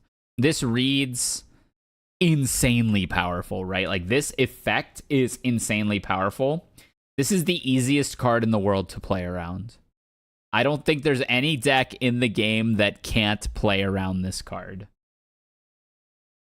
Unless they just have, like, a Flame Room Swordsman out and you kill it and then do this. I don't think this card's great. I think this is like a 2 out of 5. I'd love to be proven wrong because this card's super flashy. But this is like the easiest card in the world to play around for decks. And you have to be wind. So like maybe the C side deck against like self-mill water or something like that. I mean, I would love, like, it's super valuable if you can actually. So let me say it this way. It's super valuable if you can get 2 floating memory off of it. If you can get 1 floating memory off of it, it's essentially the same as you just playing a floating memory card. Yeah, you get to rob your opponent of one, but the timing conditions and stuff, like, you're not going to get to use it as often as you would just be able to use a straight floating memory. So I would say this is like break even if you use one of your opponent's floating memory, and then it's actually worth it if you use two of your opponent's floating memory. Then it's insane. Then it's like 5 out of 5. But the amount of times you'll be able to do that against good players, I think, is negligible. So I think this is like a 2 out of 5 card. This card's nuts. Okay. So 2 cost, cleric skill, imbue 2, fast. Target player banishes 3 cards from their graveyard. If it was imbued, they instead banish 6. They pick, worth noting, they pick, but it's a heavy graveyard hate card. The best graveyard hate card we've seen so far, probably. It has imbue 2, meaning if you reserve using only wind cards for it and reveal them, you get the extra effect. Very good against erupting. You can actually respond to erupting with it. So wind has a side deck against erupting now. This is strictly a side deck card. You would never main deck this because there is no upside. Absolutely no upside. I'm going to put down a bunch of money that this card gets a like CSR promo treatment for entry into one of the Ascents or regionals. Probably the Ascents. Entry into one of the Ascents. This is probably going to be an Ascent promo, if I had to guess. The art is beautiful. Yeah, that wouldn't surprise me. Good card. Very good in the side deck. 3 out of 5. Purified Shot. 2 cost, 1 damage. Ranger Bullet. Tap to load it, of course. Seolia. Welcome to the Challengers. Thank you for the follow. Hi. Class bonus on champion hit. Banish up to X cards from an opponent's graveyard, where X is the amount of damage dealt by this hit. So normally this will banish 2 cards from an opponent's graveyard. I don't know why this is water. This card kind of stinks. And it's a main deck bullet. This should be norm. Or like should deal 2 damage or something. Like this being a main deck bullet makes it pretty bad, I think. 2 out of 5. Primordial Ritual. This card's really good. 2 cost, fast. As an additional cost to activate this card, sacrifice an ally. Target player puts the top 2 cards of their deck into their graveyard. You will almost always be targeting yourself. This card by itself has floating memory. This is Water's Cremation Ritual, basically. Really good. It lets you run stuff like Stalwart and Library Witch a little more reliably in decks like Water Merlin. Water Merlin loves this card. Holy moly, does Water Merlin love this card? You could probably run it in Water Arisana with stuff like Library Witch and Stalwart Shieldmates. Water Allies isn't going to run this. It's decent. 3 out of 5, 4 out of 5, maybe. The 4 out of 5 potential for sure. If a deck comes to exist that's like Water Merlin, kind of like old school Water Merlin, where this like lets you enable a lot more floating memory and stuff, I could see this card seeing a lot of. Naya, Diviner of Fortunes. This card looks super fun. I don't know if it's good or not yet. 3 cost, 2/2. Class bonus on enter. Reveal the top 3 cards of your deck. Banish one of those cards and put the rest into your graveyard. If the banished card is a spell card, you may activate it as long as you control Naya. Super good. Spell Searcher in the top 3. You have to be a Water Mage. This is Water Rye or Water Merlin only. Both are good decks. I think this deck has me wanting to make Water Merlin for sure. I'm definitely going to build Water Merlin for fun. Yeah, Water Merlin loves this. You can banish Incarnate. You can banish Mind Freeze. You can banish... you can't banish Primordial Ritual, for what it's worth. Yeah, it puts floating memory in your graveyard. And again, like, going back to that wind card, right? The one where you can use your opponent's floating memory. If Water Merlin becomes a good deck, that wind card becomes way better, right? Because Water Merlin will put too much floating memory in her own graveyard. And then, like, so... And then you can, like, actually take advantage of that. But yeah, you would run a lot of floating memory. This card mills you 2 by itself. You can play it as early as turn 1. Water Merlin would probably go Rye into Merlin if she were running this card. so you could activate them earlier. I also envision a Rye deck that stays low level. It's kind of like Water Mage Allies Rye. It runs this. I just don't know how it wins yet. That's really where we're gonna turn the gears this weekend in training or in testing. But I don't know how that deck wins. And again, I don't think it's meta, but it looks super fun. Where you play just like a bunch of Water Mage Allies. You make like spells that get banished. This mills you a little bit. And then you run not the Arcane Rye top end, but you run Mana Weaver as your level 3, and you like copy spells with Mana Weaver. That's like, I don't know what the win con is though. Got to change the list again, so I don't know if there's gameplay of her builds. Yeah, you won't see much of it. It exists out there, but yeah, you won't see much of it. There will be gameplay of it on this channel. We're gonna start running games on this channel once the new set drops and is able to be played on either webcam or tabletop simulator. I'm gonna be doing at least once a week gameplay streams. I love this card. This is like a 3 out of 5, maybe again 4 out of 5, depending how good like Water Merlin can kind of be, which I'm definitely gonna build for funsies next set. Volatile Fusilier. 1 cost, 1/1, range 2. Class bonus on enter. You may have this card deal 4 damage to your champion. If you do, it becomes distant. So you take 4, they take 3. Some kind of psycho Diana aggro deck would run this. Maybe Polcock would run this. Polcock might run this, actually. I mean, yeah, 1 mana, 1/1 range 2. I wonder if there's a world where Firezander finds a way to fit this in. Because 1 mana. I don't know, this card kind of stinks. It's like a 2 out of 5. Okay, next group of cards. Reprogram. 2 cost, fast, cleric skill. Up to 1 target ally gets -1 until end of turn. If that ally is an automaton, put 2 debuff counters on it instead. It is a magic card though? Oh, for sure. Allies get -1 power and -1 life for each debuff counter on them. Floating memory. If the automaton deck gets good, I could see side decks putting copies of this in their side deck. It's and it's up to 1 target ally, so you can just cast this for nothing and throw it in your graveyard as floating memory. So like a good example is a lot of people ran Exercise Curses last set because Diana was pretty popular and it was just a nothing floating memory if need be. This card does exactly that. If Automatons is kind of popular, you can put this in your deck and you can just be like, okay, if I'm fighting on Automaton, actually this can always do at least something. It can -1 an ally. But like, yeah, you can kill a 2/2 Automaton with this. You can kill like the Hermes suit, right? The Hermes suit was a 2/2. So the Hermes suit was a 2/2. Notably, it has Spell Shroud, but this is a skill. Reprogram. Where'd it go? This is a skill. So yeah, this is good. This is gonna go inside decks. This is good. Definitely think this will see play. 3 out of 5 because it's side deck. 4 out of 5 maybe. If like Automatons is a meta contender. This also kills random stuff. This kills like Shimmer Cloak Assassin and Wind Allies. She's an automaton. She's a 2/2 stealth automaton. It might be better than Fast Cure, right? Like this card is that slot in a lot of decks and is worth considering if automatons are either a bad matchup for you or are popular.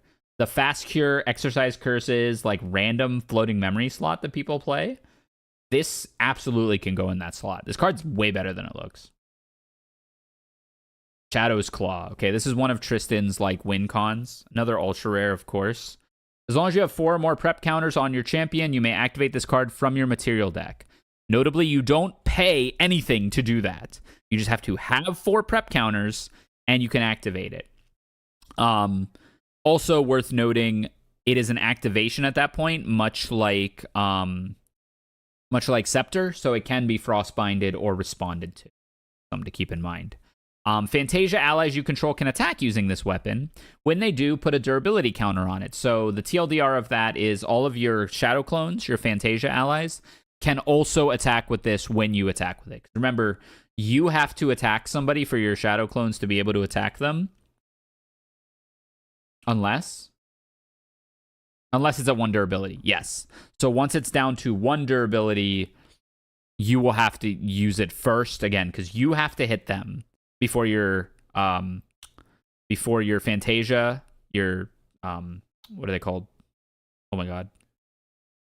I'm blanking. Your Ominous Shadows.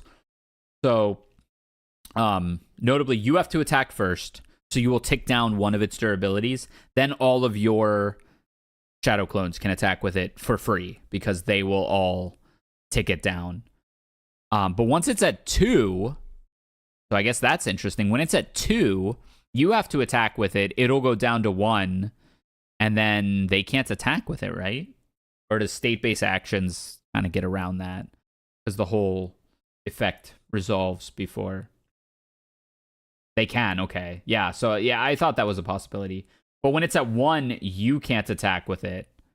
So you can use this twice. You can use this from 3 going down to 2, and from 2 going down to 1. But once it's at 1, you will hit with it, and then your allies will not be able to use it. Rysair, your model just looks really clean. The textures look really good. Oh, thank you. Yeah, all credit to the artist. Chacha put a lot of work into this model, and it's gone through 2 phases. I have, like, more faces, and I can, like, puff out my cheeks and stuff now, and, like, open my eyes wide, which I didn't have before, so big credit to Chacha for that. Okay, so this card's insanely good. It's a staple in every Tristan deck. It's an ultra rare. You need it. Yeah, there's nothing really to be said about this. This goes in the Tristan deck. Also, if you buff up your allies, this becomes a win. Or Honed by Fire? Wait, Honed by Fire?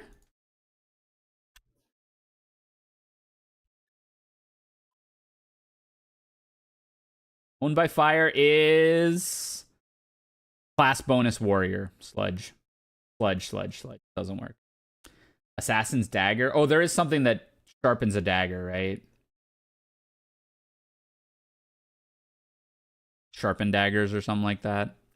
Oh, Poison Dagger? Yeah, Poison Dagger, of course, is a win con, too. Tristan will be very playable. Okay, we have an ad break, so I'm going to use the bathroom.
Okay, I'm back.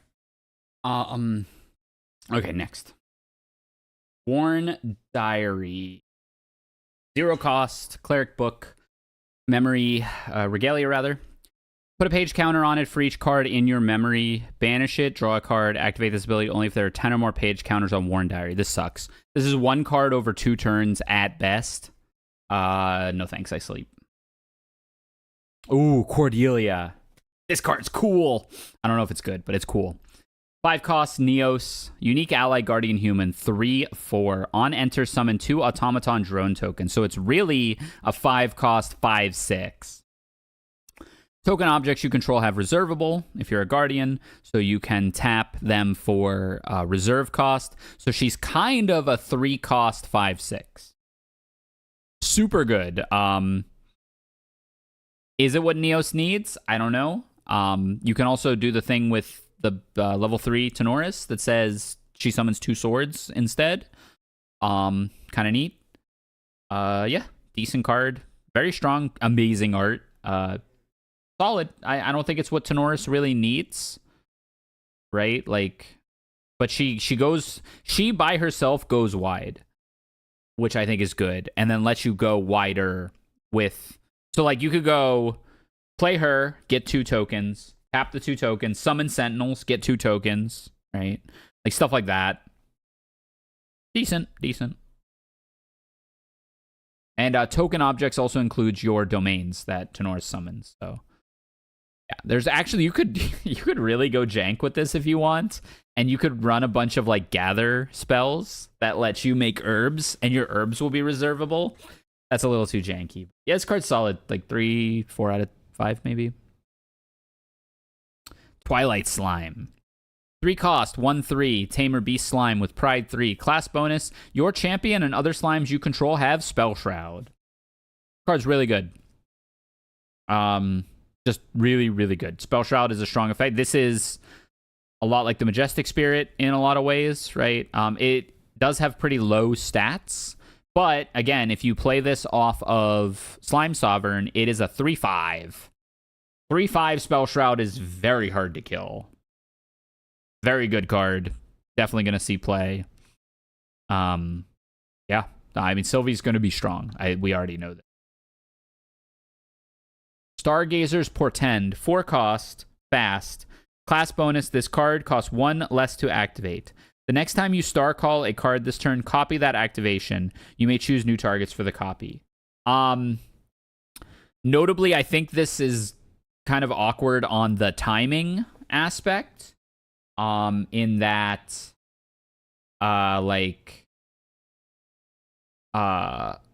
you can't you can't see that you're star calling and then play this.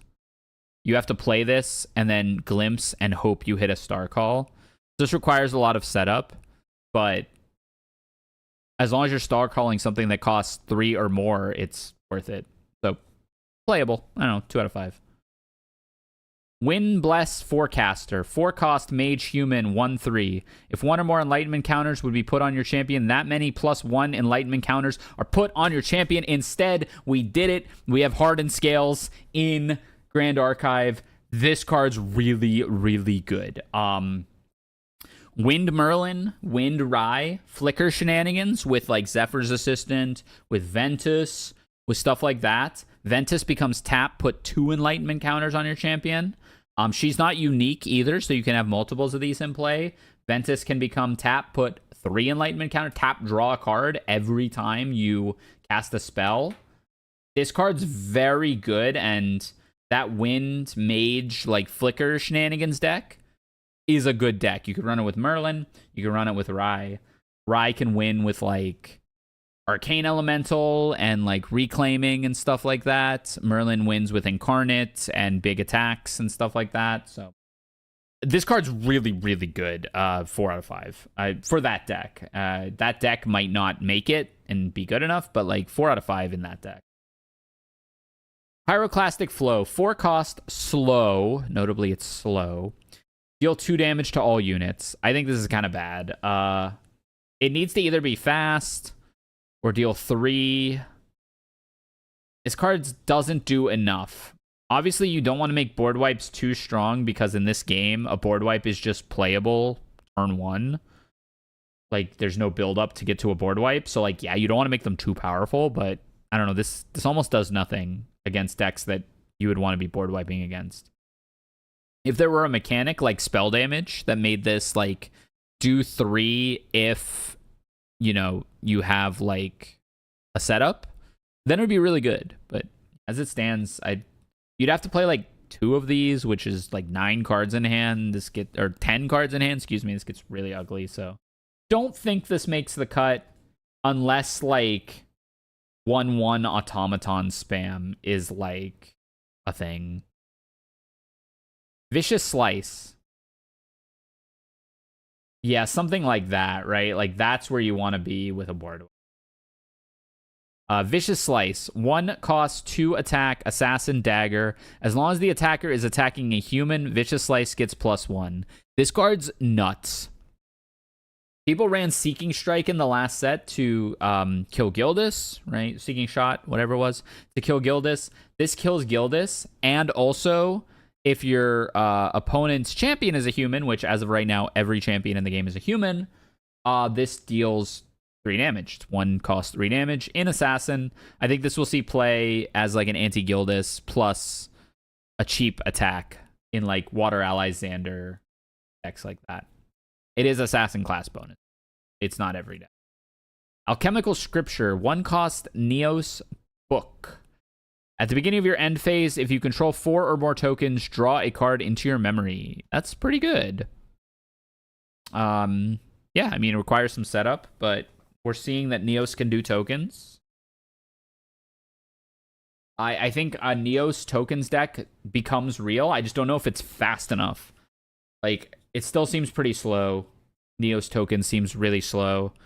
So, hard to say, but obviously this is very good if play tokens. Final Stroke. This is the card that a bunch of people freaked out about. 4 cost Assassin Dagger with Prepare 3. Deals 5 damage. On champion hit, if Final Stroke was prepared and there are 20 or more damage counters on the hit champion, destroy the hit champion. You win the game if you use this to put them at 20 or higher. Meaning at 15, this becomes a lethal threat. Scary. Definitely something people are going to have to play around. Definitely a real card. I mean, you are going to sometimes they'll just be like, what are you at? Okay, 16. Final Stroke, game. Prepare 3 is a little expensive. Card's very good though. 3 out of 5, 4 out of 5. I think Tristan decks probably run like 1 of this, 2 of this, probably. I wish it was resolutable. Yeah, I wish it was 3. Would be nice if you could just resolute stand and block it, but even if it does 1 damage and then puts you at 20 or higher, it just kills you. So yeah, once you're at like 18, even if you resolute stand this attack, you just die. It's gonna be scary. This is a way Tristan will win sometimes. Also, it just does 5. Like sometimes it'll just 5 you to, 25 and kill you. Expunge, 2 costs, slow, cleric spell, Umbra. As an additional cost to activate this card, discard a curse card from a champion's lineage. Deal X damage to all units, where X is the reserve cost of the discarded card. Pretty bad. So, it's kind of cool because it's like, oh, you can take a curse off of yourself, but all the curses that go on yourself cost like 0. This does like 1 damage. Yeah, like 2 damage. Creeping Torment is 2 damage. So this is take a curse off of something and deal 2 damage. It's to all units, so like it is kind of a board wipe. Oh, creeping is reserve 1. That's horrible then. Because yeah, creeping is the one that you'll typically be taking off. So it deals it to all units. Obviously, if there's a way to get like a big curse on yourself and crack it, like you get a benefit for putting it on yourself. Umbra Sight is 0. This should be like banish any number of curses from a champion's lineage. Right? Like, then it would be really good. Because you could, like, do kind of what the card is intending to do. Like, that's what Expunge is in, like, League of Legends. Twitch has Expunge. This card's pretty bad, yeah. 1 out of 5. Debilitating Grasp. 2 cost, 2 damage attack. Assassin Curse. Class bonus on champion hit. Put this at the bottom of a champion's lineage. Inherited effect. The first card you activate each turn costs 1 more to activate. This is gross. This is gross. You do not want this on you. You do not want multiples of this on you. Again, though, I don't know if it's like too much of a side objective for Tristan. Like, I feel like Tristan should just be trying to kill you once she hits level 3. So I don't know if this will see play in deck. This totally ruins some decks. But like, kind of whatever. It's blockable. It's decent. I also think Tristan is going to slow roll to 3. I also think Tristan is going to slow roll to 3. So, yeah, I don't think you get this like on you quickly in a game and are ruined. But there is a strategy where you could go for that, and stacking these would be super scary. Makes exercise curses even more important. Echoic Guard. 3 cost, Neos. Fast, Guardian skill reaction. If you are a Guardian, this card costs 1 less to activate, so this is essentially a 2 cost. Prevent the next 2 damage that would be dealt to target ally this turn. Then you may pay X, where X is that ally's reserve cost. If you do, summon a token copy of that ally. Neat. Kind of expensive. You have to pay 2 and then the ally's reserve cost, so probably 5 to get a token of like some non-unique ally. What's a non-unique ally I want to copy in Neos? It's very cool. What's a non-unique ally I want to copy in Neo? I don't even know. Hi, Soma. This card's very cool, though.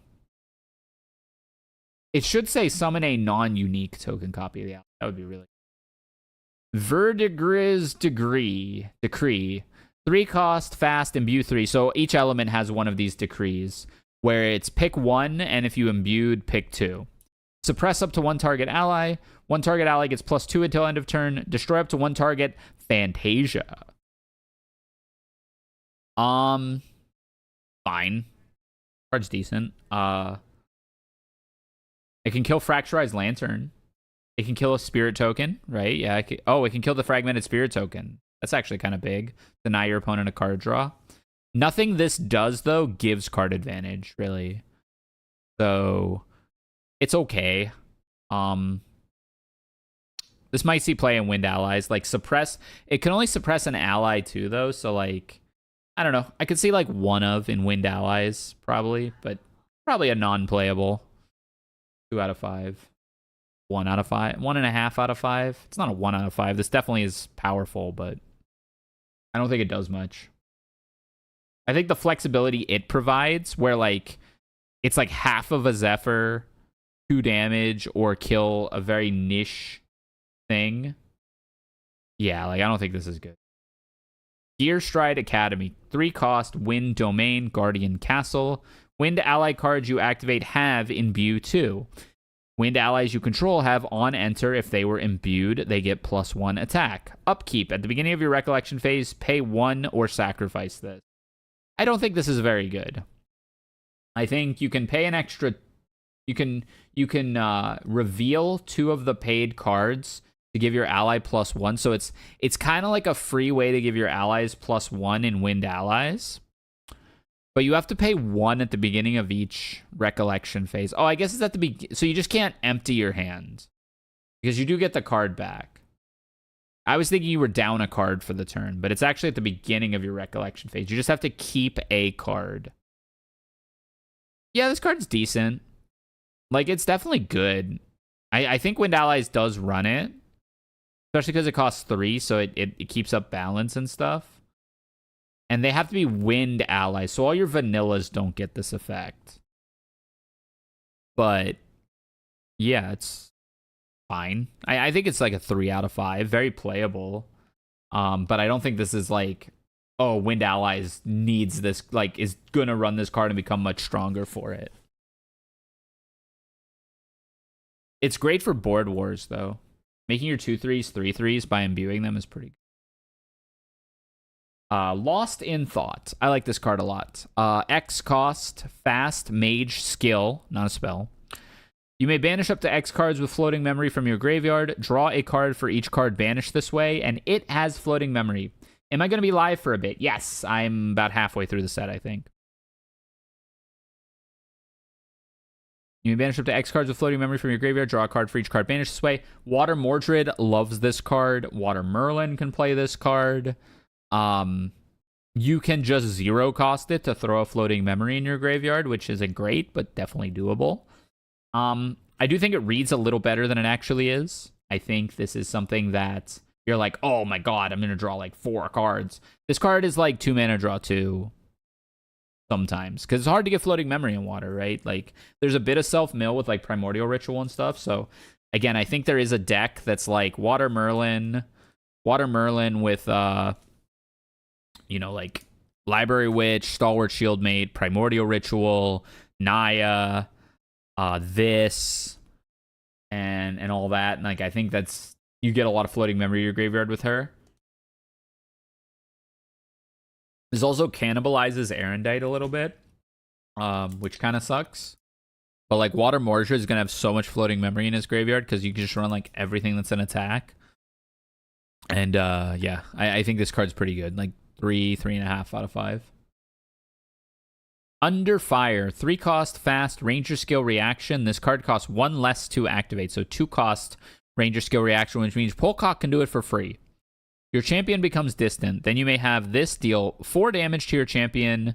If you do, your champion gains stealth until end of turn. This is pretty good. If it's free, it's really good. Because notably, during combat, if you give yourself stealth, you don't take the damage unless they have True Sight. So if they're swinging something big at you, Polcock can't reduce to 0. Okay, so Polcock spends 1 for this, which is less good. I still think this card is good, though. This card saves you from a bunch of stuff. If Tristan is, like, finishing blowing you... God, phrasing. Whoa! Purist Club, thank you for the raid. Hi, Raiders. I am glad I said that thing before the raid, not after the raid. Yeah, hey. Oh, maybe everyone heard that. Thank you, Purist Club. Much appreciated. Always holding it down for the that's an overhead? That is an overhead. But yeah, shout out to Purist Club, my goat. Hope the Grand Blue tournament was good. Hey, J2. Yo, hey, what the flying fuck was that? Hi, Himbo. How you doing? What even is that? Hope the tournament was good. Oh, I remember the old Imperious layout. That's crazy. If you're just joining and haven't, my name's Rysair. I always say tournament organizer and VTuber. I don't do a lot of the tournament organizing as much anymore, but definitely do the VTubing part. We are currently looking at the new set of Grand Archive cards. So that's coming out this Friday. So I talked a little bit about what decks were good before this season ended, and now I'm looking at all the new cards and kind of seeing where they fit, giving them an arbitrary rating out of 5. Good evening, Rysair Nation. Hello, Sticky the Cat. How are you? Welcome to the first message. Yeah, so if you want to stick around, hang out, we're just chilling. If you want to chat, we're chatting and talking about cards. And that's about it. So yeah, hope Grand Blue was good. I'm awesome. Let's go. So I think this card's really good because the stealth that it gives you, if you are getting hit for more than 4 damage, you save life by doing this. And notably, like that Tristan card that kills you in 1 hit, that does 5 damage, prevents that. Stealth can help you, like, you know, hide against the big ally board. I don't think it's like an auto include. Again, I think this is like a 2.5, maybe a 3 out of 5. But I do think this card is good. And you can just use it to become distant. It's a 2 cost become distant, which isn't the best thing in the world, but fast speed become distant. Molten Cinder, 2 cost. Cleric Potion, brew 1 flower and 1 herb. On enter, if it was brewed, deal 2 damage to each champion. Sacrifice it, deal 3 damage to target champion that leveled up this turn. This is for Burn Arisana. Worth noting, any fire deck can run this. So, like, if you're running, like, I don't know, some way to make herbs in, like, a fire deck, you can just run this if you're trying to burn down. There is a fire aggro Arisana that sometimes runs erupting. I don't think this card's terribly good, though. Not worth spending a lot of time on this. Arsenal Keeper, 3 cost, 2/2 warrior human. Class bonus, on enter, you may have Arsenal Keeper deal 2 damage to your champion. If you do, put a durability counter on a weapon you control. This is the worst card we've looked at today. This card's really bad. This does nothing. Yep, this might be the worst card we looked at today, right? Like, this is like a 0 out of 5.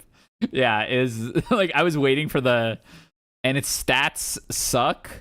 I can't even think of the weapon you would want to buff up with this. Like, I got nothing for this. Yeah, it's not even a 3-mana 2/3. It's worse than a vanilla. Okay. Vampiric, a Hemomancer slime. 2 cost, 2/2. Cam Gaming 86, thank you for the follow. Hi, welcome to the Challengers. Having a lovely day. Hemomancer. This card's so good. 2 cost, 2/2, Pride 3, Tamer Beast Slime. Class bonus on hit, recover X, where X is the amount of damage dealt by this hit.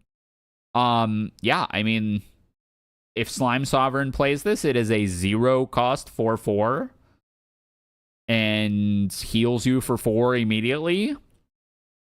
And then yeah, you can Bestial Frenzy to give this cleave. This card it's just so good. Like this is you could say this is a win con for Sylvie. It's a UR slug. Scout the Land. 2 cost, fast, ranger skill. Look at the top 4 cards of your deck and put them back in any order. Draw a card. This is just better Fairy Whispers. Right? Like, always? This is always better Fairy Whispers? Oh, no, it costs 2. Okay, yeah, no. It's not. Oh, and it's not Glimpse, right? You're Brainstorm locked.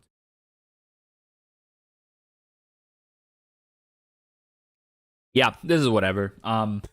Very playable. If you want to turbo through your deck... Oh, no, this doesn't help you turbo through your deck. This just gives you one of... No, this is bad. This this doesn't do anything. There's so... Like, literally any of the cards that are 2 cost, fast, draw a card with upside are better than this card.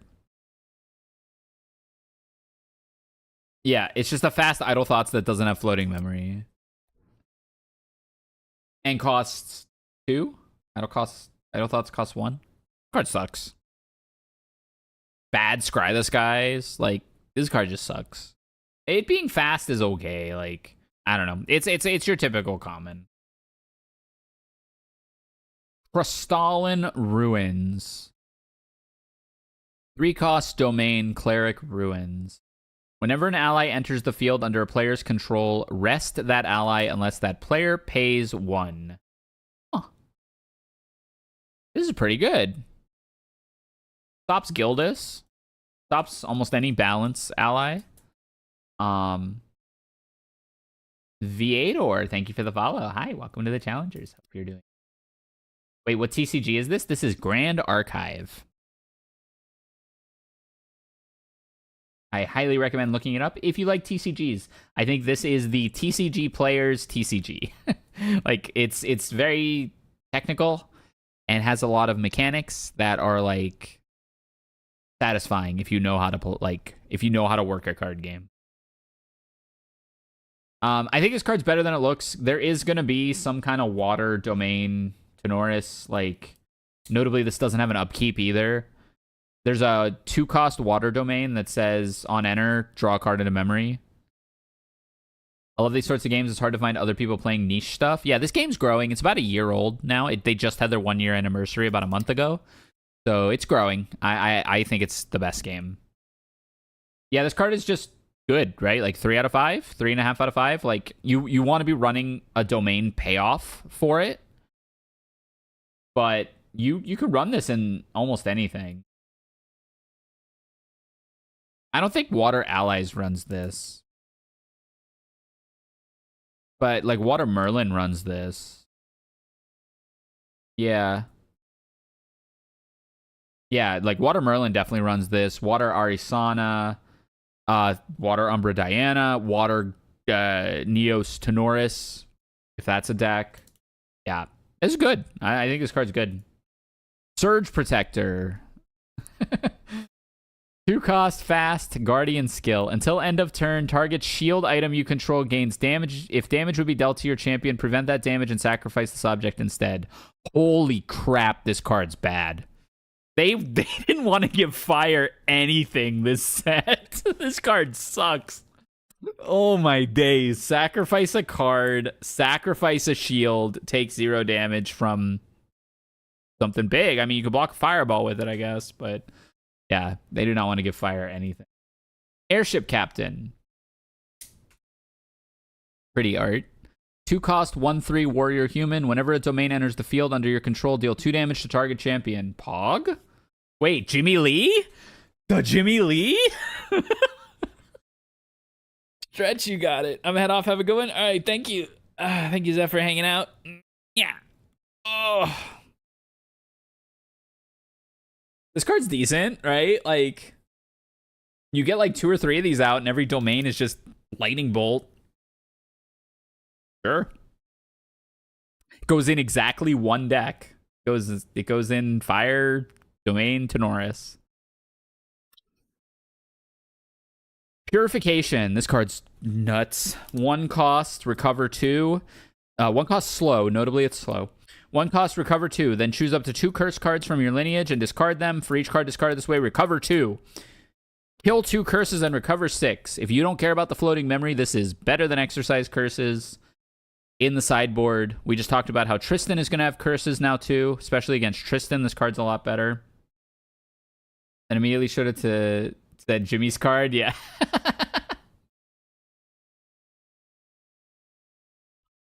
This card's very good.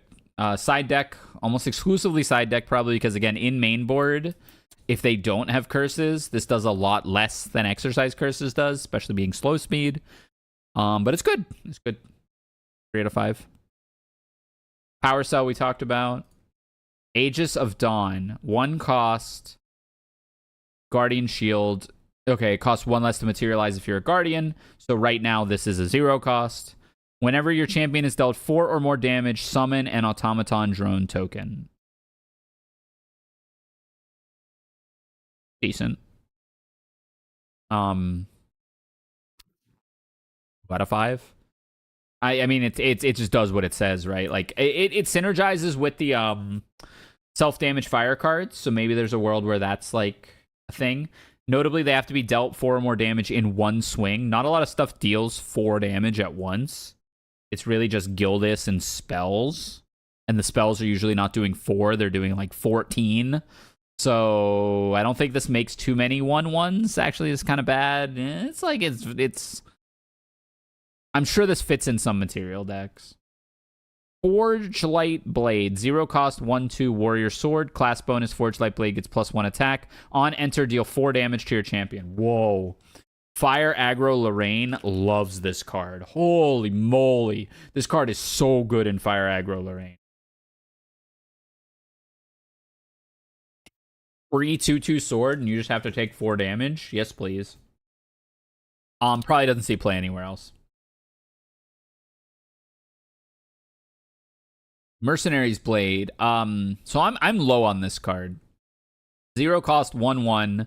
You may remove a preparation counter from your champion to activate this card from your material deck. This card is bonkers in Fire Xander aggro. Exactly. It is another blazing. It's remove 1 prep counter, get a blazing throw material. That's really good. Otherwise, I don't think this sees play. This is not played in Tristan. This is not played in any Xander deck that isn't Fire Aggro Xander. Okay, we looped around. Contraband Revolver. 0 cost, 1/1 Ranger Gun.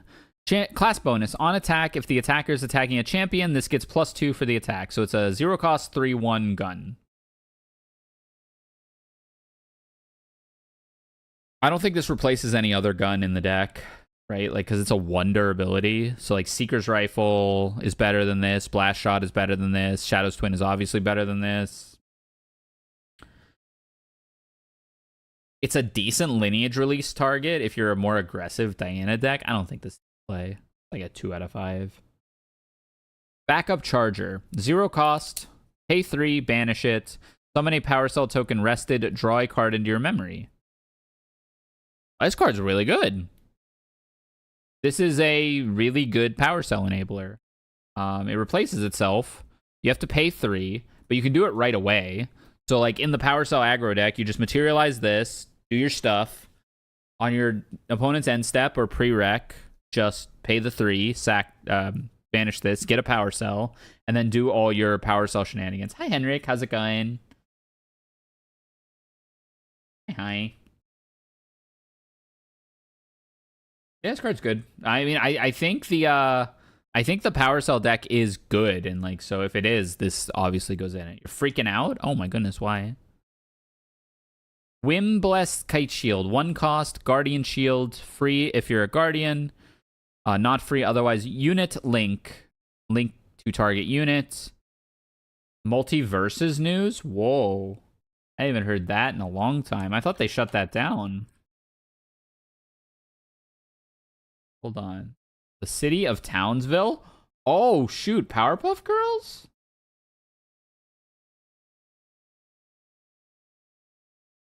The town of Citiesville. The Joker has invaded. Why do they always gotta do the Joker? It was a beta. They're bringing it back? Hell yeah. Why they always gotta do the Joker, though? Like, can't they just let this character die? Oh, he's got a lot of costumes, too. That's pretty cool. Got the Batman who laughs. I know y'all can't see it, sorry. But oh, and Mark Hamill's voicing him. Oh, that's really cool.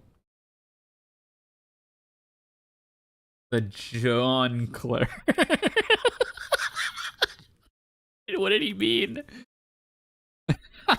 The Joker, baby. I just saw on their Twitter. Yeah, it looks pretty cool. City of Townsville and Dexter's Lab. Hell yeah. That's cool. That game's fun. Happy for it. This card stinks. Linked unit has Vigor. Kind of nice. I don't know what you really like want to spend your materialize giving Vigor to something. Hey Tucker, thank you for the follow. Hi.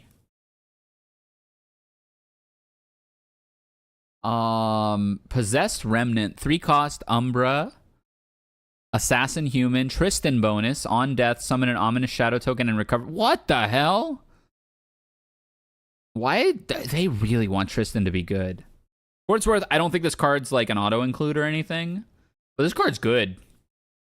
It's really gonna depend how good summoning a bunch of ominous shadows is. Cause like, yeah, they really want Tristan to be good, eh? It's gonna depend, like, cause if you can just like, if you play a deck that's like, summon Tristan, make like 3 or 4 ominous shadows over the course of a couple turns, swing with Tristan, Inspiring Call, maybe even Assassin's Dagger on top of that. Inspiring Call, I know this is Magical Christmas Land, but Inspiring Call, all of your tokens are +1 now. They all attack with Shadow's Claw, which you can play for free if you have 4 prep counters.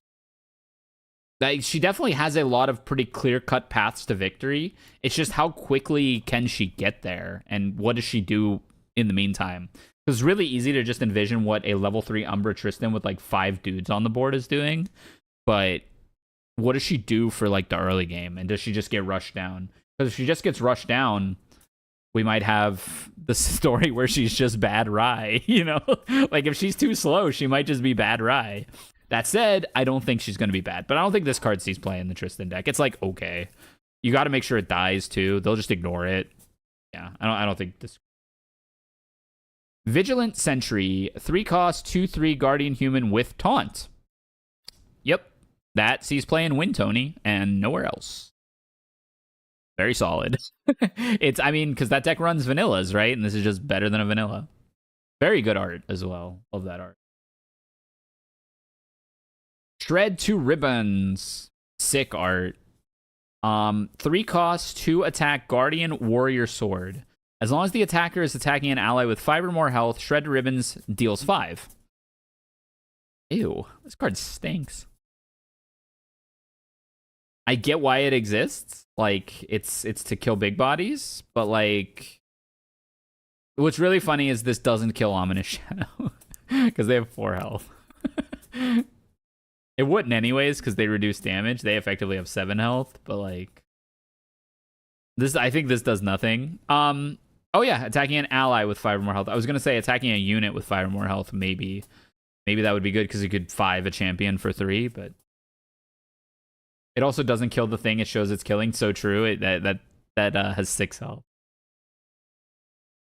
Oh yeah. Okay, so Y'all can hold me to this. This is a CSR, Calamity Cannon.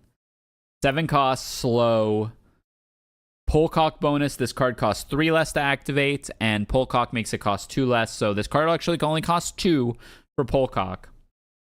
Your champion's first attack using a gun weapon during your next turn gets plus 10 attack. So you basically you lay the cards on the table and you say, I am going to plus 10 next turn. Please prepare for that. Unfortunately, this is a CSR. The art's neat. If I pull this CSR, I'm going to go to Hot Pot. I'm going to put this in my soup, and I'm going to eat it. Because I will feel so bad pulling this instead of another CSR.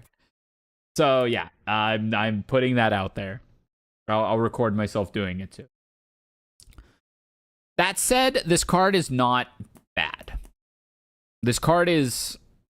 In a lot of card game sense, this card's pretty bad, right? Because it's slow, it's telegraphed, but there are gonna be games where he just gets it off and kills you. Like, is there an online simulator for GA or just a Discord community for tabletop simulator play? Seems fun to learn. Basically the latter. It's only tabletop simulator. There are a lot of Discord communities to play. There are, if you look up the Yeti Webcam League Discord, they play on webcam. So that's not an online simulator, but it does circumvent tabletop simulator. So yeah, there's no online sim though. Online sim would probably be pretty hard to program, but it would definitely be so popular. I actually think a lot of the reason One Piece does as good as it does is because the online sim is so good. Yeah, this card, don't overlook this card. It's not a bad card. This is like a solid card. It is Polcock only. You can see it coming from a mile away. And yeah, if you just like hold up it's fire as well. So, well, I guess Polcock's fire. So, but if you just hold up Song of Frost, right? Like this card does literally 0. But when I first read it, I thought it gave the gun plus 10. It does give his next attack with a gun. So if you kill the gun on your turn, he can materialize another gun and still get plus 10. So, like, there's kind of a couple scenarios. If he plays this with a gun and a bullet already out, he will probably get the attack off. So you're going to need to prevent the attack with, like, Song of Frost or, like, stealthing yourself or something like that. If he only has one gun or one bullet, then just kill the gun or the bullet on your turn because he probably won't be able to materialize both. Now, he might be able to play a bullet from hand, in which case, GG's. But yeah, you can't... It's very hard timing-wise to... I guess you can kill the gun at fast speed on his pre-recollection because then he can't materialize another. I don't know. Card's not as bad as it looks, though. Like, by card game logic, this card's very bad. It's not as bad as it looks. That's it. Non-CSR. Sharpened Blades. This card's really good. Oh, it's slow, though. Cost 2. Target dagger weapon gets plus 2 attack. Put a preparation counter on your champion. Notably, there aren't that many good daggers, but this is really good with Shadow's Claw, right? Like, this could be a win condition with Shadow's Claw. That's pretty much the only place it'll see play, I think. Decent card. Critical Recovery. 2 cost fast. Remove all temporary damage from target ally. If that ally is an automaton, put a buff counter on it. This card's nuts with Crimson Tier.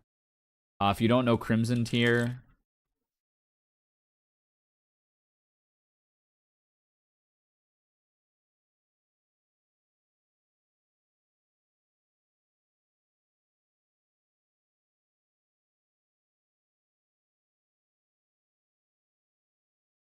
that in there. Crimson Tier says it's an automaton, and whenever you activate a reaction card that targets her, draw a card into your memory and then wake her up so she can retaliate and stuff. Extremely strong with Crimson Tier. Everything else I think is kind of whatever card. So like Fire Xander aggro might run this. Nah, probably not. Automaton deck might run it with Crimson Tier. Okay, we already looked at that. Mechanized Smasher, 2 cost, 4/2 Guardian Fist. Your Guardian, it costs 1 less to materialize. Mechanized Smasher cannot be used with attack cards. As an additional cost to use this, reveal 4 wind element cards from your memory. The finisher for Wind, Tenoris, allies. It is a 4 attack weapon that you can materialize from your material deck and swing with. Decent finisher for Wind allies. I don't think it pushed it over the top or anything. Fragmented Spirits. So there's one of these for each element. Fragmented Spirit of Fire, Water, and Wind. On enter, glimpse 6, then draw 6, then summon a Spirit Shard token. The Spirit Shard token says when you are level 3 or higher, draw a card. So you get that card back. You draw only 6 instead of 7, but you get that card back. So. I think this is really good for decks like Luxem Xander, Diana, Rye, that want the Glimpse 6 to fish for like Dungeon Guide or to fish for acceleration, but don't want to give up their element later in the game. Like Fire Luxem Xander didn't care about giving up his element, which is why he could run the Serene Spirit and so few other decks could. But like, think about Serene Rye. Serene Rye wants that Glimpse really badly, but as soon as he gives up fire, he loses Fireball. This prevents that. Or like even like a Water Merlin, right? Like, or a Fire Merlin. Fire Merlin might run this. Fire Merlin can't lose her fire element, right? But she wants to rush to level 3. If Fire Merlin gets card selection at the beginning of the game and then gets her card back when she hits level 3, that's really strong. Actually, that's really strong. These are unbelievably good. I think these are some of the best cards in the set. 5 out of 5. Glimpse 6, draw 6. If you've never done it, like if you've never played a deck that uses it, it's really strong. You can aggressively mulligan for cards that you want. Suffocating Miasma, 2 cost, Assassin Spell, Imbue 2. So if you pay with 2 Umbra cards, on enter, if it is imbued, you may put 3 debuff counters on target ally, so kill an ally. At the beginning of each opponent's recollection phase, that player puts a debuff counter on an ally they control. If they don't, deal 2 unpreventable damage to their champion. This is pretty good. This is a Fantasia that you would want to kill with that Wind card. That Wind Decree. Card's pretty good. It kills an ally if you imbue it. If not, you make it so they have to have allies on board or they take unpreventable damage. I think that's pretty good. Where will it see play? I have no idea. I don't think Diana or Tristan particularly wants to run this right now.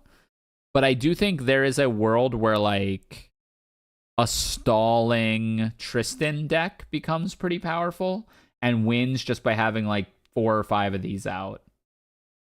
Actually, this is a Fantasia, okay? And Tristan's clones are Fantasias.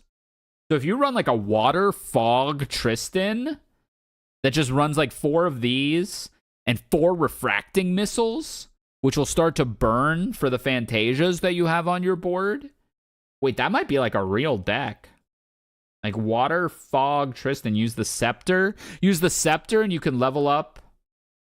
Refracting Missile specifies fractals.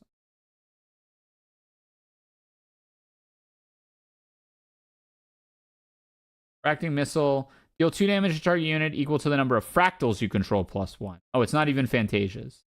Okay, never mind. Not a deck anymore.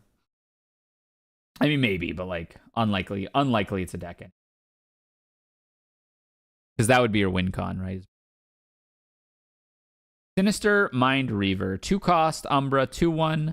Class bonus, fast activation. So only if you're an assassin can you activate it fast.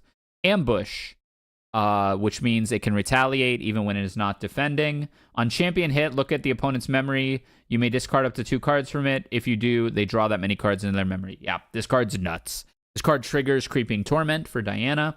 This card for Tristan is fast. You get to look and pick which cards. So they're losing their 2 best cards in their memory. So then they get 2 random cards in their memory.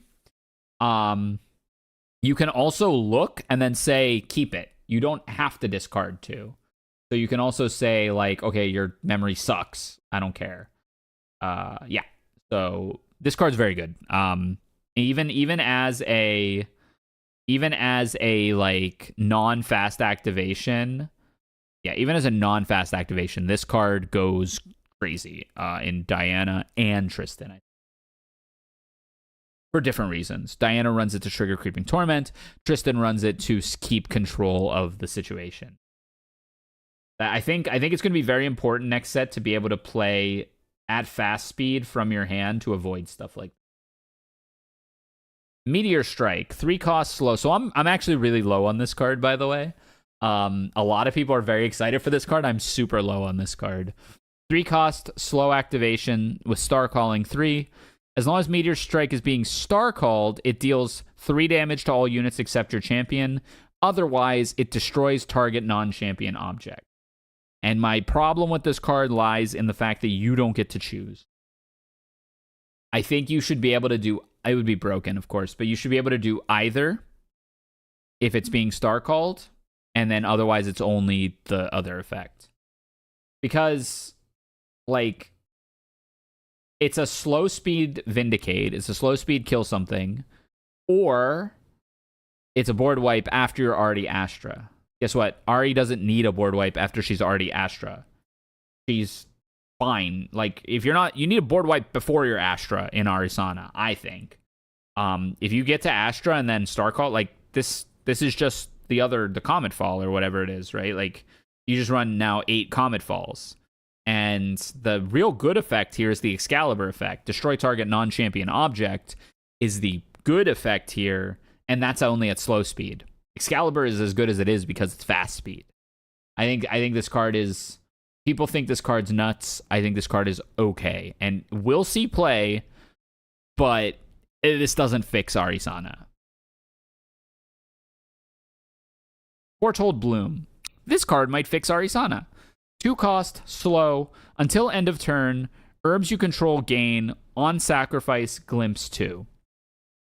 This is the card that ties all of Arisana's crap together. And note, it's on sacrifice, not sacrifice this to do it. So you can still sacrifice the herb to get its effect. You can still brew a potion with the herb. Hey, Abracadabra, Alakazam, how you been? How you doing? You can brew potions with the herbs. You can sacrifice the herbs for Arisana's inherited effect. You can sacrifice the herbs for their effects. And you get a glimpse 2 every one you sacrifice, which means you get a potential Star Call for every one you sacrifice. So as you spend the game building up herbs to get to level, then you get to level 3, you play this and get your payoff in one turn. Like, you get the payoff for collecting all the herbs. This card, I think, is really, really good and might be the glue that kind of puts Arisana together in the traditional, like, water or wind climb to level 3.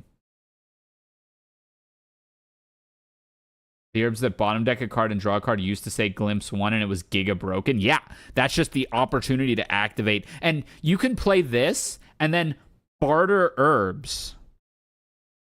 Barter herbs, sacrifice 2 herbs, summon 2 herbs. Then you get 2 instances of Glimpse 2, which can hit Star Calls, which if you're RE3, so one of those will be for 0. Some cards are just naturally Star Call for 0. Then you get 2 herbs, so you can sacrifice those herbs for their effect and get 2 more instances of Glimpse 2. I think this card is 5 out of 5 in Arisana, and I think this is the card. This is an SR, okay, so they know it's good. This is what Arisana needs. Arisana does not need more of this garbage. Like, Arisana does not need more, like, roll into Astra. Lucky Mike 93, thank you for the raid. How you doing? Thank you. Hello, Raiders. Welcome. My name's Rysair. I'm a tournament organizer and VTuber. Largely play fighting games, but I've been transitioning over to TCGs. Today we're talking about the new Grand Archive set. She did need more Star Call-able cards, for what it's worth. Yeah, that's fair. Lucky Raid, thank you for the raid.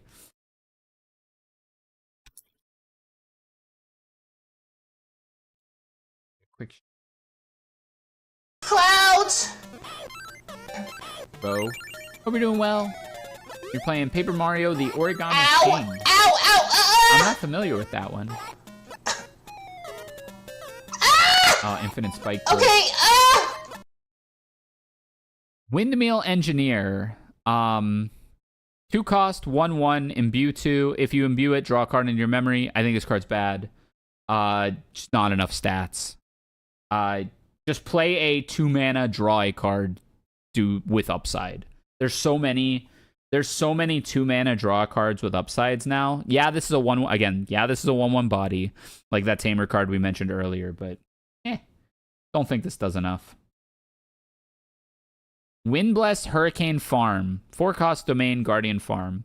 At the beginning of your recollection phase, you may reveal 3 wind element cards from your memory. If you do, summon a power cell token. Super good. The power cell automaton deck, right? We talked about it a bunch now. Another power cell enabler.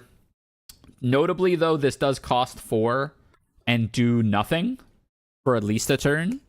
And that's not really what Wind Allies wants to be doing.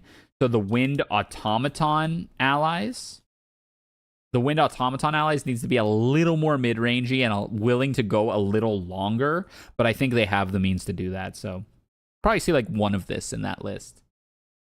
You're playing Origami King. You bought it at Walmart. Heck yeah, shoutouts to Walmart. Concealed Marksman. 3-cost, 1/3, Ranger Human, class bonus True Sight. Ranged for... I don't think this makes the cut. I don't think this makes the cut. Yeah. Nothing really gives ranged outside of Ranger, and like, I don't think this makes the cut. Cell Generator, cute art. 3-cost, 1/3, Foster. On Foster, summon 2 power cell tokens rested. Whoa. This is strong. Like, this, you cannot let this foster. Thankfully, it's a 1/3, so it's pretty easy to prevent it from fostering, but 2 power cell tokens, I think 4 is going to be the magic number. I think 4 is going to be the magic number of power cells, and this gives you half of them. This is kind of scary. Definitely would see play in that same deck, right? Probably Tony, Automaton, Wind Allies. That deck's gonna be scary. Mechanized Smasher, we saw already. So next set. Powered Swordsman. This is my original character, Do Not Steal. 4-cost, water, 2/4, Warrior Automaton. Class bonus on death, summon a power cell token. This doesn't make the cut. Too expensive. Statline's good, 2/4, but like have to be a warrior to get the power cell token. It's in water. I don't think this gets there. Again, in the water, if there's a water Lorraine automaton deck, or maybe water Mordred automatons, I don't think so. Portside Pirate, 3-cost, 1/1. Banish a card with 3-cost, 1/1 Assassin. Class bonus. Banish a card with floating memory from your graveyard. Put a buff counter on Portside Pirate, and it gains stealth until end of turn. Class bonus. You can just do this any number of times. Chat, is this good? This has a lot of potential. You can just remove a floating memory to give her stealth, which means she's very hard to kill. You need enough floating memory in Assassin in water. I don't think it's good either because of class bonus. If this didn't have class bonus, I think this would be very good. This is a very powerful effect. And you could definitely play to set this up. But yeah, I don't think it's good enough. Kind of like an Arondite on a body. But yeah, Assassin kind of ruins. Yeah, like Mordred with this would be, I think, very, very good. You'd run a deck with like Stalwart, Primordial Ritual, Mordred, bunch of attacks. Yeah. Ember Shield Keeper, 5-cost, 4/2, Guardian Human, Foster. As long as Ember Shield Keeper is fostered, it gets +2. This is just Lance. Okay, I'm gonna head to bed now. Good night. Yeah, thank you for raiding again. Thank you for bringing your folks over here. I hope you have a good night. Get the rest that you need. Bye bye.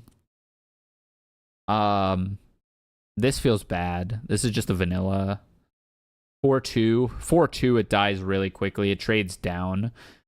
5-cost. Yeah, this is not good. 1 out of 5. Cinderbloom Tender, 2-cost, 1/2, Cleric Automaton. Class bonus, when you gather, deal 1 damage to each champion. Ooh. This plus that fire potion is a fire aggro Arisana deck. I mean, that is definitely a deck. It'll be real. I don't know if it'll be good enough, in that I don't know if it'll dwarf Fire Aggro Xander, who's also getting a lot this set, but yeah, this is not a bad card. This has a home. 2 out of 5. Cell Forging, 3 cost, fast. Choose 1, put 2 durability counters on target weapon, summon a Power Cell token. No, it's this does not get there, I don't think. Fast is nice.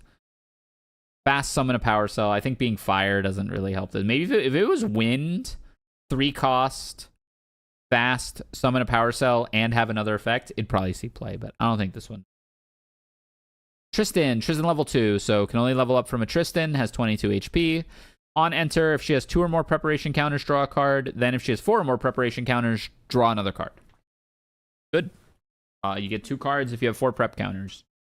So, I mean, that's going to be the play pattern, right? Get 4 prep counters, get to her, draw 2, get to level 3, have 4 prep counters, get your Ominous Shadows, get your Shadow's Claw. So I think one of the things fighting against Tristan, it's going to be very important to get her to spend her prep counters before she's level. Freezing Steel, 1 cost, fast, mage spell. The next time 1 or more items would enter the field this turn, those items enter the field rested instead. It has floating memory. What is this good for? Insignia of the Korhazi? This screws Insignia. A lot of the good items that you would want to activate immediately already enter rested, huh? Yeah, almost nothing. Insignia of the Korhazi, I think, is the only one I can think of. Are bullets items? Kind of bad. You might run this in the water memes more, Merlin or Rai deck, because it's a spell, notably, and it's a free floating memory, which those decks will want pretty often. Collapsing Traps. 0 cost, fast, assassin skill reaction, class bonus. If it's not your turn, you may remove a preparation counter from your champion to activate this card from your memory without paying its reserve cost, even though it costs 0. The next time 1 or more allies would enter the field this turn, they enter the field rested instead. This is bad. The payoff isn't really there. Yeah, an ally entering rested is fine, but like it's only a one-off instance, and this is not worth a prep counter. So you're activating this from hand. Like the case where it's worth it is you're activating this from hand, and I can't think of a case where it's worth it to activate this from hand. I mean, Gildas or whatever, obviously. Cerulean Decree, I'm pretty high on this card. 3 cost, fast, cleric spell. Choose 1. You can choose 2 if it's just another floodgate. Well, yeah, but for like 1 unit. I don't know. I'm not huge on this. I don't think it's worth a like if I could just have this, if I could have this generated into my hand, I would be very happy. But to put this in my deck, I'm not doing. That's where I'm at on this. The effect is good, but I don't want to use up a deck slot for it. Cerulean Decree. It's another decree, so it's 3 cost. If you pay with all 3 water and reveal them, you get to pick 2. Otherwise, you get to pick 1. Negate target non-attack card activation unless its controller pays 2. That's very important. You can't stop an attack with it. Or up to 1 target unit's attacks get -3 until end of turn. Or draw a card into your memory. This is the good decree. This card is very good. It's 2 cards that Water Allies already runs in Frostbind and Korhazi Trapper. So it can be either of those cards if you pay 1 extra, if you pay 3 cost for it. Or if you want to pay 3 water and show some of the stuff that you have in your hand, you can draw a card in a memory and it replaces itself. This is Cryptic Command. This is just Cryptic Command. It's super good. Cell Converter, cute art, 3 cost, 0/3. At the beginning of your end phase, summon a Power Cell token rested and has floating memory if you're a cleric. This thing needs to die. As soon as this thing gets summoned, this thing needs to die. It's guaranteed 1 token, basically, because it's a 0/3. Very hard to kill an X3 at fast speed. This card is really good. Now again, I don't know if it sounds like the automaton deck or the power cell deck is going to be wind, but this is making a pretty good case for it to be water, and maybe with Lorraine as the leader. I think if you had a water Lorraine and like you go Lorraine 1 and summon the crystalline sword. Lorraine 1, summon this, right? And then like play some automatons and play like Inspiring Call, and you play like some of the good water allies, and then you just build up some power cells and stuff. I think that's like a real deck, it sounds like. And this card, now again, this card isn't aggressive by itself though. Hard to say, huh? Priestess of Flame, 2 cost 1. This art's amazing. 2 cost 1/2 cleric human. Oh, it's Han again, of course, the best artist. 2 cost 1/2 on enter. You may have her do 3 damage to your champion. If you do, gather twice. Okay, so this just goes in the. So what's the actual payoff as Arisana for taking self damage? There isn't one, right? It's just like there's nothing that like does something once you take damage. This is a good card. This goes in that aggro Arisana whatever list. Spirit Shard token we saw. Harvester Mark II. 3 cost 1/2 unique ally. Guardian Automaton. Automaton allies you control have on death summon a power cell token. This card's nuts. Holy moly, this card's good. Yeah. This goes in the Automaton deck. And even if you kill this... Oh, it's unique. It's unique. Okay. They know. It's weak, but it has to die. Like, this card has to die, and it'll leave behind a power cell token. So, like... This card's really, really good in the deck kind of builds itself, right? The Automaton allies, definitely a card that goes in it. 4 of. Buried Grief, Sag. 3 cost, slow, cleric skill. Draw 2 cards, then put a card from your hand on top of your deck. Whoa. This is really good too, right? You set up your Star Call. Yeah, this card's nuts. You can do a lot with this. You can set up a Star Call. You can set up a Self Mill to put a floating memory in the graveyard. Geez, you can do a lot. If you have a shuffle effect, this is Brainstorm. This is mini Brainstorm. This card's sweet. 5 out of 5. This card's nuts. This card could be run in anything too. Like water Self Mill runs this probably. Because it's like Creative Shock, right? It's break even on influence. It's just not fast. They learned their lesson. They learned their lesson with that.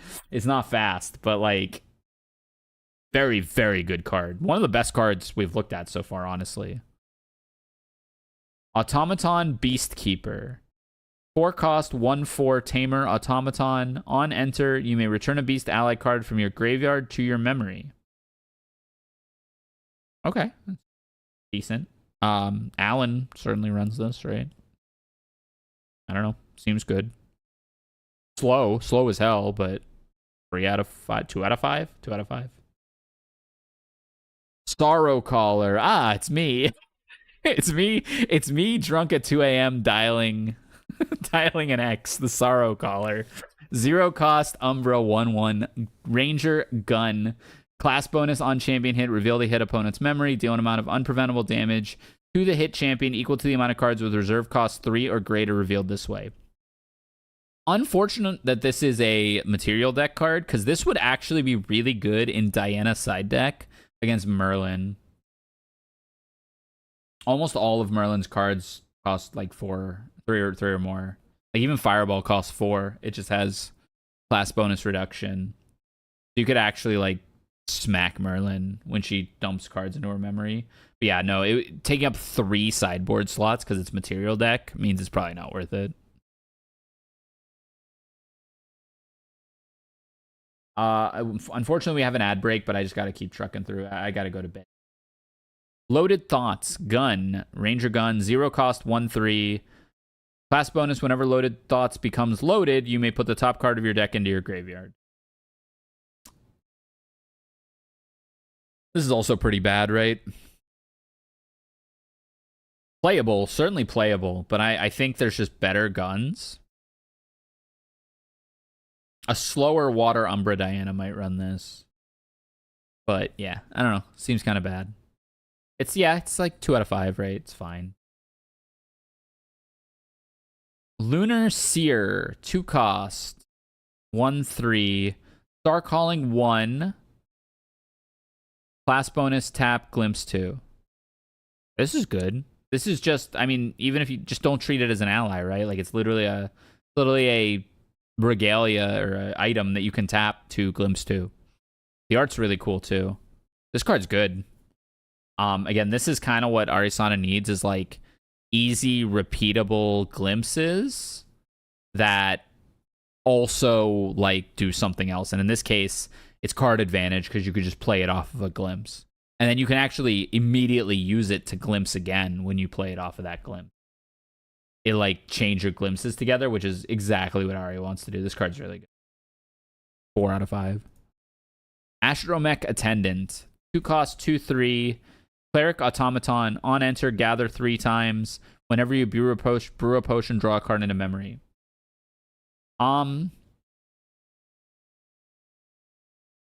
Playable, but like I don't know if she finds room for this in the deck. This is another one where it's like it's going to depend how much. It's going to depend on what fits in the deck. Because, yeah, if you could play a 90 card deck that runs every Astra card, everyone makes the cut because they're all strong. Like, this is on paper a 3 or 4 out of 5 easily. I think this is a very strong card. Just gather 3. Gather 3 means you almost certainly can brew a potion right away. So this is like, are you playing potions? Right? Like, are you playing potions? If so, play her. If not, maybe you play more of the other one. Very strong, though. 2 cost is great here. 2 cost, 2/3, so it's above rate, too. Oh, also noteworthy, not unique. So if you have, like, 2 of these out and you brew a potion, like, if you play one, you gather 6 times, and then you can almost certainly brew a potion, and then you draw 2 into memory. That's, like, unbelievably strong. It's like the high end of this card is through the moon. Like, this card's insanely good. Vainglory Retribution. Oh, this is another one that I might throw in the hot pot if I pull the CSR of it. At least it's got Vanitas chest on it. But like 4 cost, fast. If you're level 2 Vanitas, this card costs 2. The next time your champion would take 4 or less damage, prevent it. Your champion's first attack without a weapon during your next turn gets plus X, where X is the amount of damage prevented this way. It activates Vanitas' ability. It's like so bad, yeah. It's too restrictive.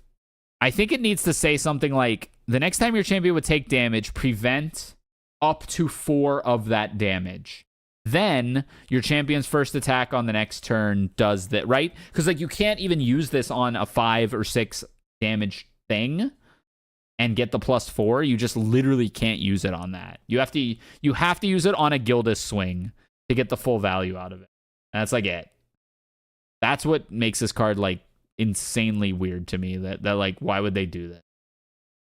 And it only gives him +4, so he's swinging for 5.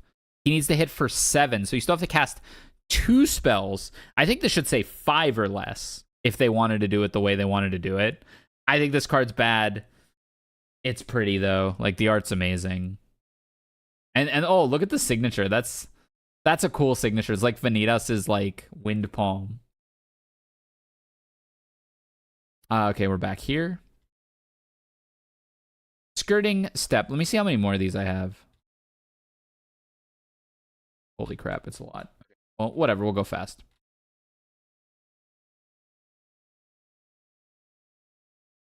Yeah, I'm going to go kind of fast for the rest of these, unless I see something really good. Skirting Step, 2 cost, fast, ranger skill. You can imbue it. Target unit becomes distant. If it was imbued, prevent the next 1 damage that would be dealt to that unit to this turn and draw a card. So it's 2 cost, draw a card with small upside. You should just run like Reposition or whatever it is, or Backstep. What's the one that draws you a card? Reposition? Because this prevents 1 damage. Backstep? Like, this is just bad backstep, right?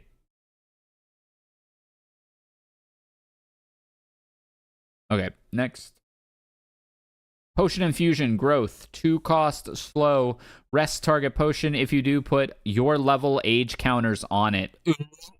This is really good with that other potion that sacks with age counters. It ages it up, 2 to 3 times.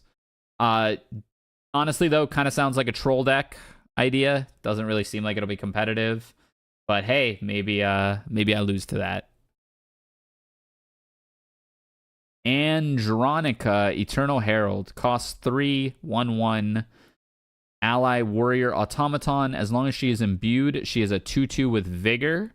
On enter, she puts a buff counter on 2 Automaton allies you control. Notably, she can put one on herself. So if she counts herself, she is either a 3-mana 3/3 or a 3-mana 2/2. This is a good player in that Tony deck. The Tony Automaton Allies deck. This card's really strong. You would certainly run 3 of this, 4 of this in that deck. 100%. Waterveil Apostle, 3 cost, 1/4, Cleric Human. Class bonus with 4 memory. At the beginning of your recollection phase, gather. Holy crap, this card sucks. You have to have 4 memory down at the beginning of your recollection phase just to gather once. I pass on this. I sleep on this. Seems pretty bad. Fragmented Spirit of Wind, we already talked about. Siphoning Fractal, 2 cost, Fantasia Cleric Fractal. Whenever an ally dies, deal 1 damage to target champion you don't control and recover 1. Reservable. Yes, this card might be insanely good. 2 mana Fractal. As you control the board, you drain your opponent and you heal. Seems good. Seems quite good. Stackable. It's really just going to depend. People won't play allies into it. Depends how much Tristan can actually clear allies rather than go face. It feels like Tristan wants to just kill you once she's Umbra. Similarly, Diana just wants to shoot you. But again, like if we're talking about that Water Umbra Diana slow play deck, you could play a couple of these and like just play the board and like try to, just stay alive. Could be good. Run like Blast Shot Pump, kill an ally, hit their champion, put a Creeping Torment on them, drain them for like 1 or 2. Seems good. Penumbral Waltz. This is just the CSR version. We looked at this card earlier. Blade of Creation. Holy moly. 7 cost Neos attack for 4. This card costs 1 less to activate for each token you control. Okay. Yeah, I mean, Giant Swing, eat your heart out, I guess. This card becomes good at 5. Card becomes good at 5, I think. So you need 2 tokens out. I think this is easy enough to get. Honestly, just pay 7 for a 4 attack cleave is also fine in a lot of cases. I dig it. It's a good card. And this could just be free sometimes too, so. If you have this plus the tokens are reservable, it becomes really cheap really fast. True, because each token would contribute 2 to this, because you would tap it to add 1, and it would reduce the cost by 1. The old Stoke the Flames, Jeskai Ascendancy, Goblin deck strategies. Invoke.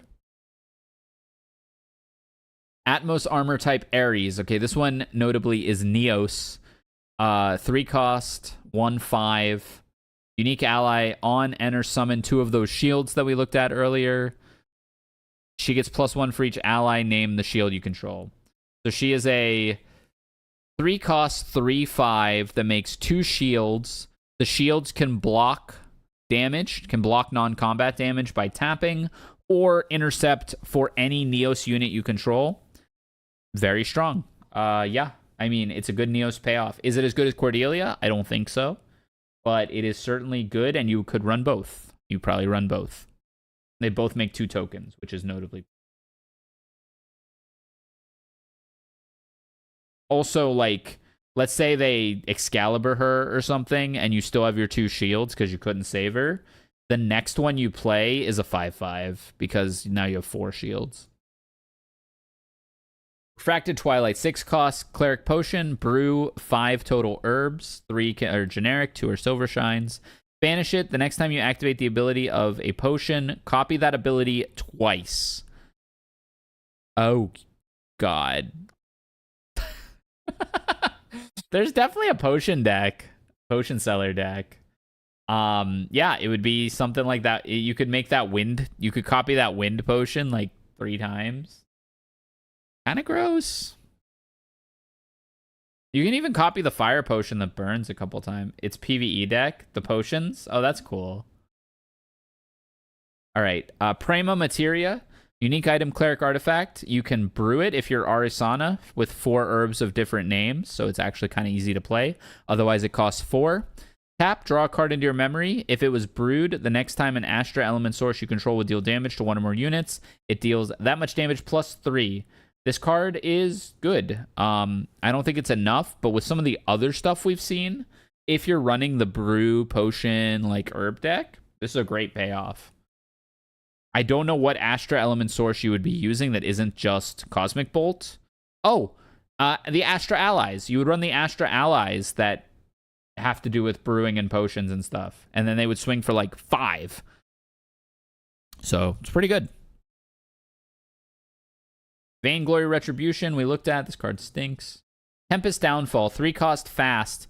Class bonus, this card costs 3 less to activate, and if an ally was suppressed this turn, deal 3 damage to target unit. If that unit is an ally that entered this turn, deal an additional 3 to it.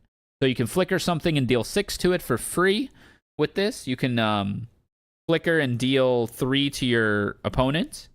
I think it's not a good card, but it is a card that you play 4 of in the Flicker, Wind, Rye, Merlin, Ventus deck. That also got that 4 cost ally, which I will certainly be building that deck for fun.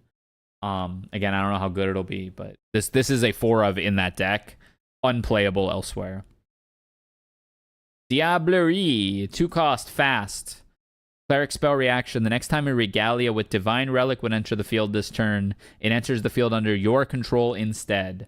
You can react to the materialization of a Divine Relic with this card. If they go Grand Crusader's Ring, you can go Diablerie, and you get the Grand Crusader's Ring instead. That said, nobody is ever going to materialize Grand Crusader's Ring into a Vanitas, because Vanitas bonus that has floating memory. Sure. I think it's very bad. I think it's way too easy to play around, and it's a gotcha card, but like, yeah, I mean, you could just throw it in the garbage. You could pay 2 to just throw it, and you get a floating memory if you're Vanitas, which makes me think if you're not Vanitas, this card will see almost 0 play. Meaning the opponent just has to wait until they see that the opponent is Vanitas, and then just don't materialize Divine Relics. Will you get got by this sometimes? Yes, absolutely. But if they're putting 4 slots of their deck for this card to steal my GCR once, I'm not crying. Blessed Clergy. This card's nuts. Yeah, so 2 cost, 1/2, Cleric Human, imbue 2, notably with class bonus. If it was imbued, they... Oh, wait, this card stinks. I'm sorry. I thought it was permanent. On enter, if Blessed Clergy is imbued, target player can't play more than 2 cards during their next turn. So, like, versus a combo deck, you can stop them for 1 turn. I think it's pretty bad. I thought it was permanently. I thought it was just if they're imbued, your opponent can't play more than 2 cards each turn. Amazing art, though. Love the art. It's Han again. I think I just really like Han Chu's art, because every time I'm like, that's really good art, it's her. Water herbs. Oh, sorry. Water herbs. It's a verb, not water herbs, like a describer. 2 cost, fast, cleric skill. Target player puts the top 2 cards of their deck in their graveyard. Class bonus, gather. Hell yeah. Water Arisana herb deck definitely runs this.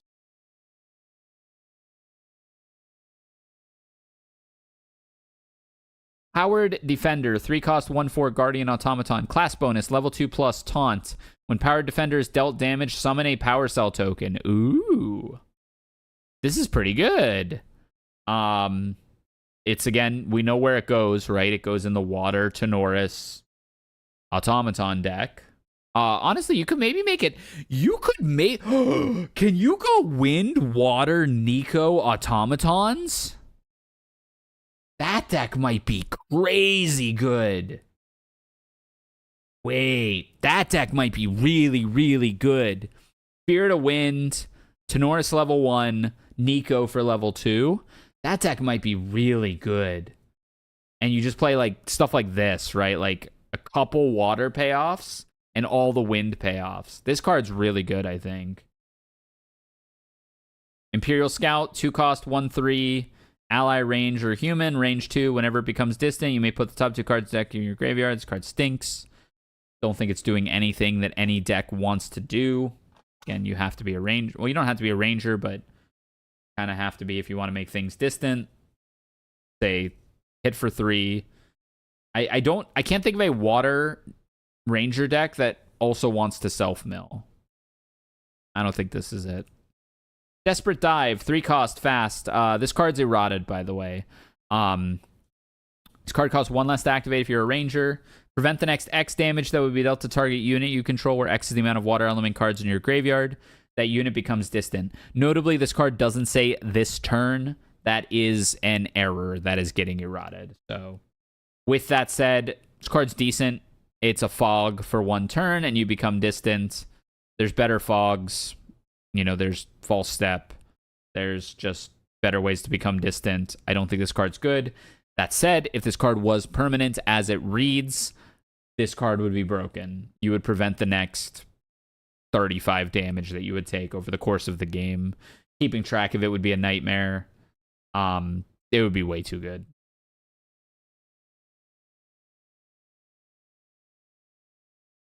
Water Umbra might be the next format, actually. Yeah, just take it a little more slowly, right? Like, try to play a little control-y.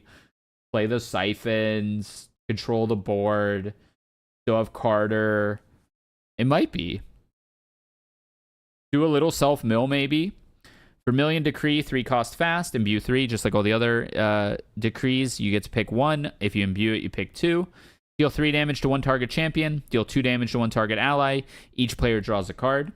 This is kind of nice because it's a way that Diana can trigger all of her curses. However, dealing 2 damage to an ally is not great because usually that doesn't kill an ally. So if it dealt 3 damage to an ally, Susan and I were talking about this earlier, if it dealt 3 damage to an ally and 2 damage to the champion, this would actually be quite good as it stands. Unless you can pick each player draws a card twice, I don't think this really gets there.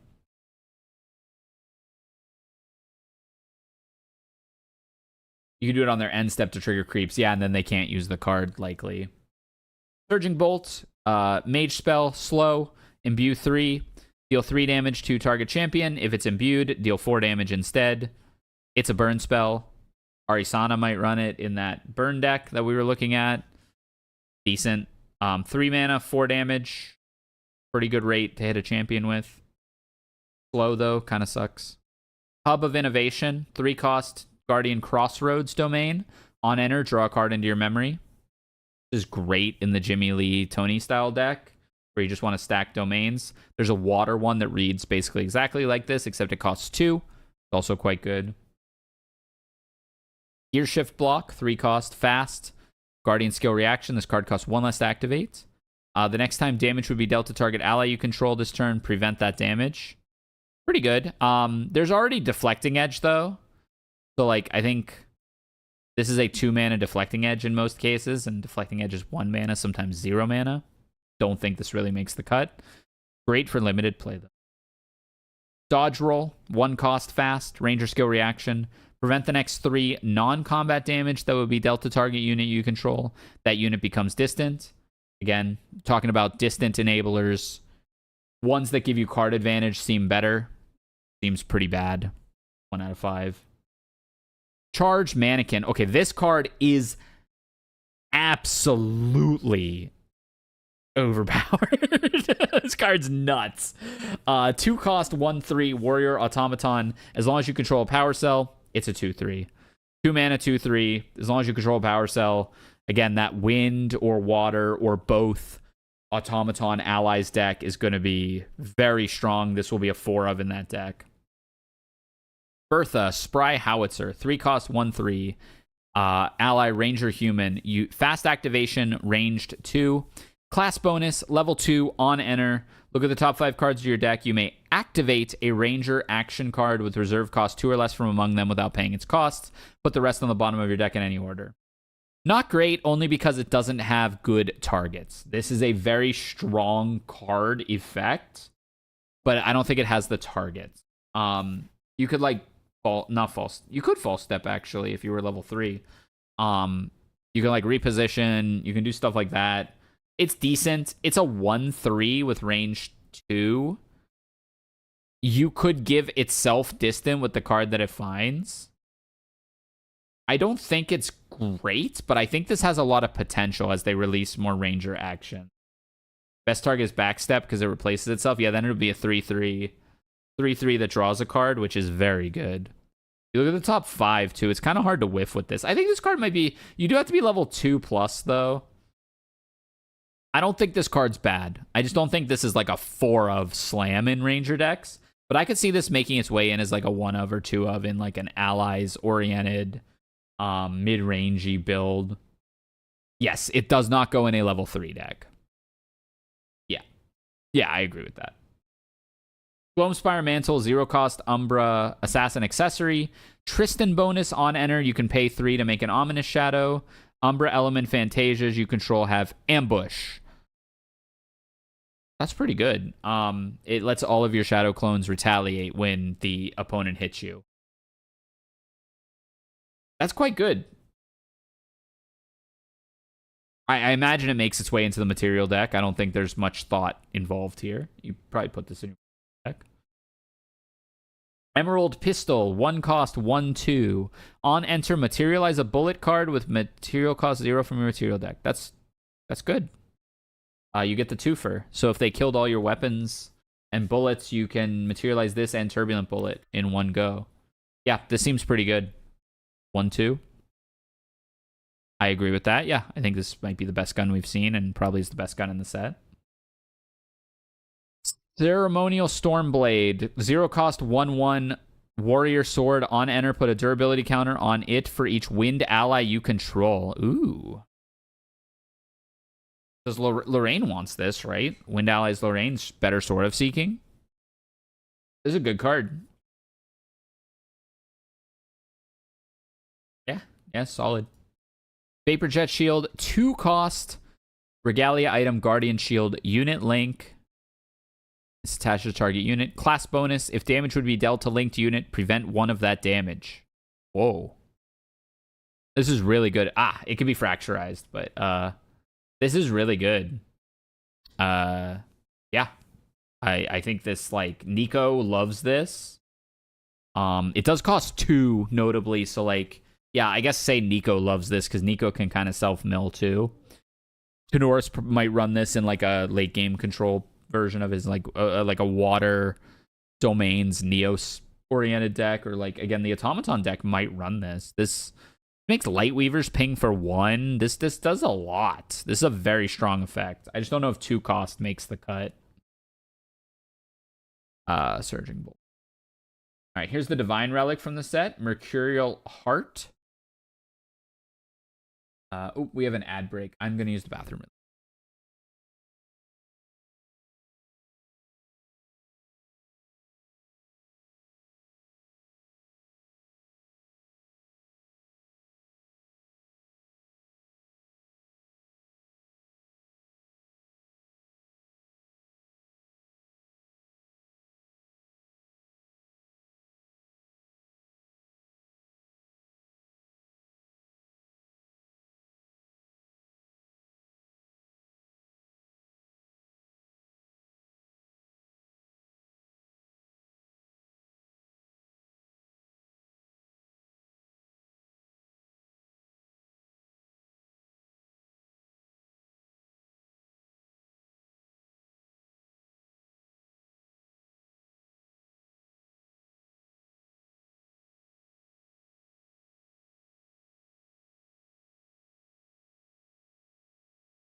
Mercurial Heart is the Divine Relic of the set. Divine Relic, you can only have one of this in your material deck.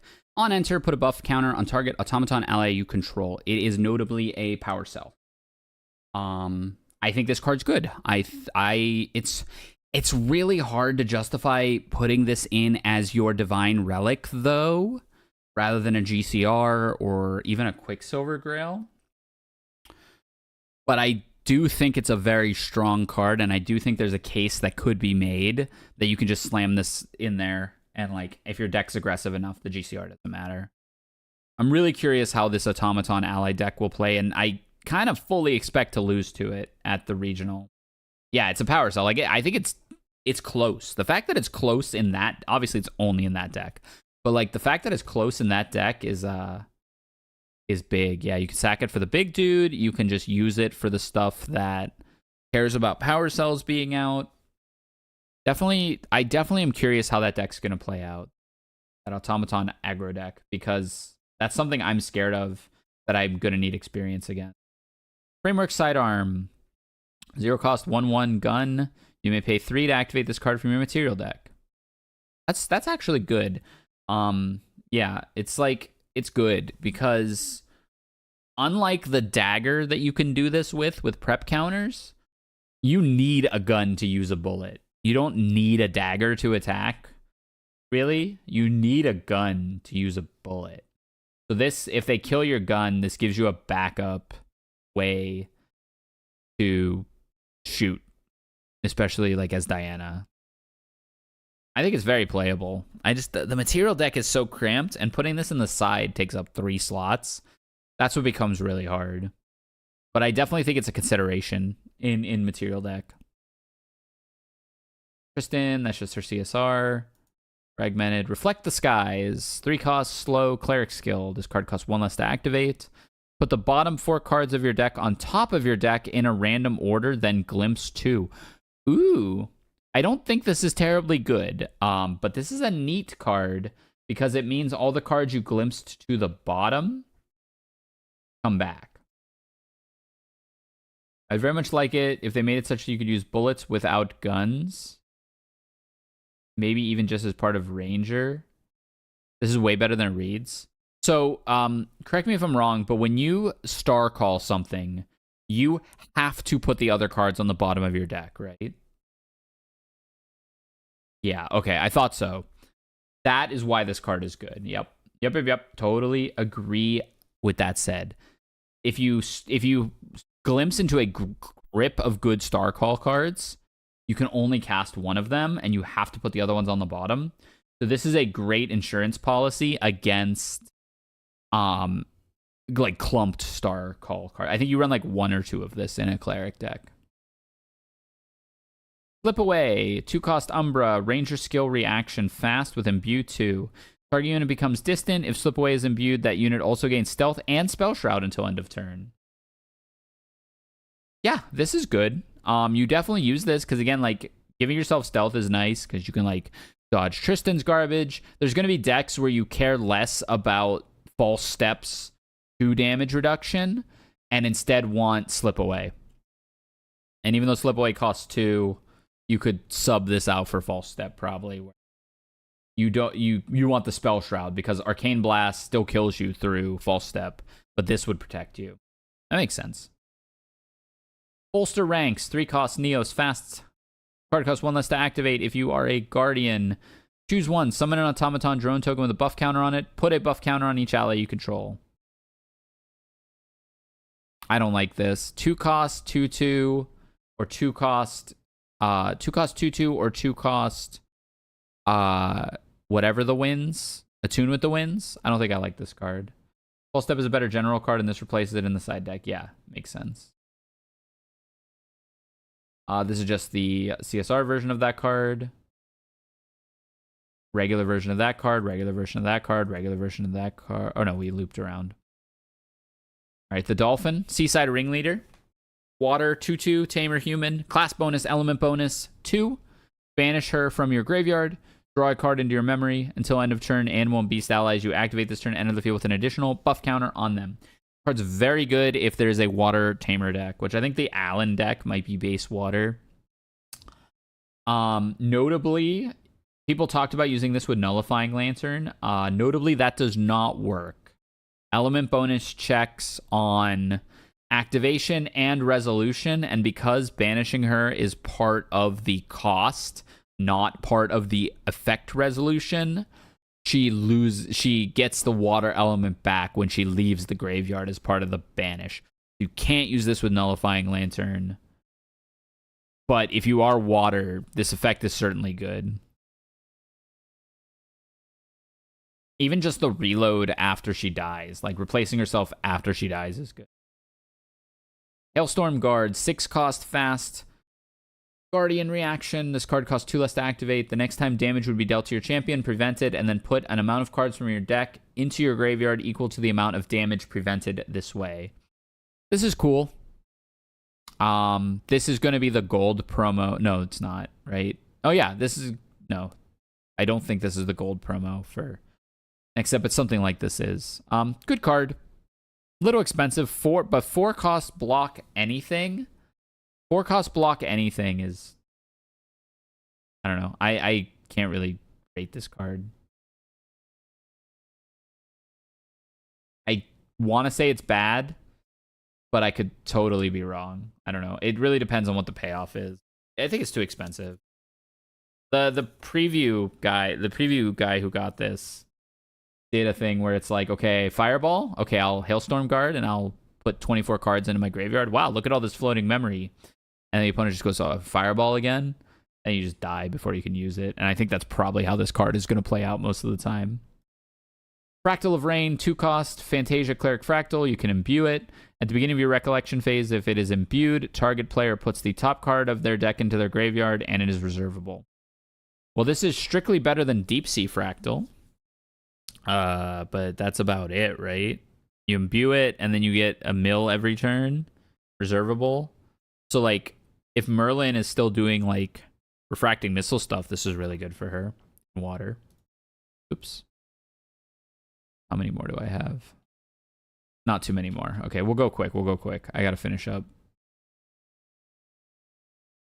Okay. Smashing Force, 4 cost, 4 attack, Guardian Hammer. On attack, you may banish 2 fire cards from your graveyard. When you do, destroy target item or weapon with memory cost 0 or reserve cost 4 or less. Whoa. Oh, you got to be a Guardian, though. I was going to say, this is actually a good way to... Oh, never mind. I was going to say it's a good way to kill Nullifying, but that's also wrong.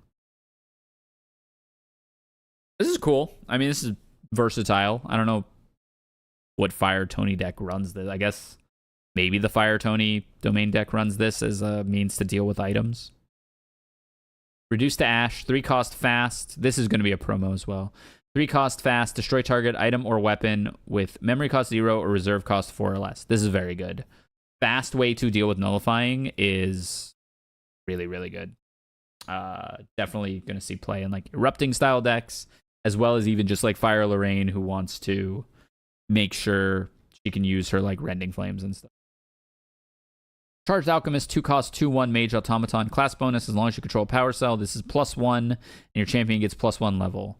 This is very cool, and also very bad. I don't think this sees play. I don't think Rysair is doing the Automaton thing. This is the first card that hints that he might want to do it. I don't think. Manufacture Cell. Summon a Power Cell token rested. If you control an Automaton, draw a card. 2 mana fast. Yep. This sees play for sure in the Wind or Water Automaton allies. Hide in Bush, 5 cost, fast, brew for 4 herbs. Your champion gains stealth until end of turn. Card's bad. I think this card's quite bad. It's a cool way to sacrifice 4 herbs quickly, but otherwise, why wouldn't you just run like Vanish from Sight? I guess you can like gotcha the opponent. I don't think it's very good. Wind Piercer, 0 cost, 1 damage renewable Ranger Bullet. You can load it into a gun, of course. And on attack, glimpse 1, then reveal the top card of your deck. If that card is Wind, it is a 3 attack bullet. So notably, this is cool in Wind Diana that doesn't want to run allies. Right now, you have to run Turbulent, I think it's called, which only buffs allies on hit. If you don't want to run allies, but you want to run Wind Diana, this is the card you replace that with. Blast Shield, 0 cost, ally link, Guardian Shield in fire. At the beginning of your recollection phase, deal 2 damage to your champion. Linked ally gets +2. So Nico can run this. She can give an ally +2 attack and then negate the damage with Magebane Lash.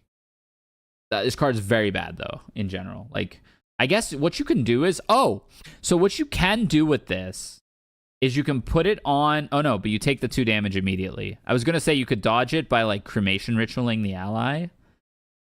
That's still kind of bad. I don't know. I'm not digging it. There's her again. Okay. Next, Nurture Crops, 2 mana, slow, Glimpse 2, then Gather twice. Yeah.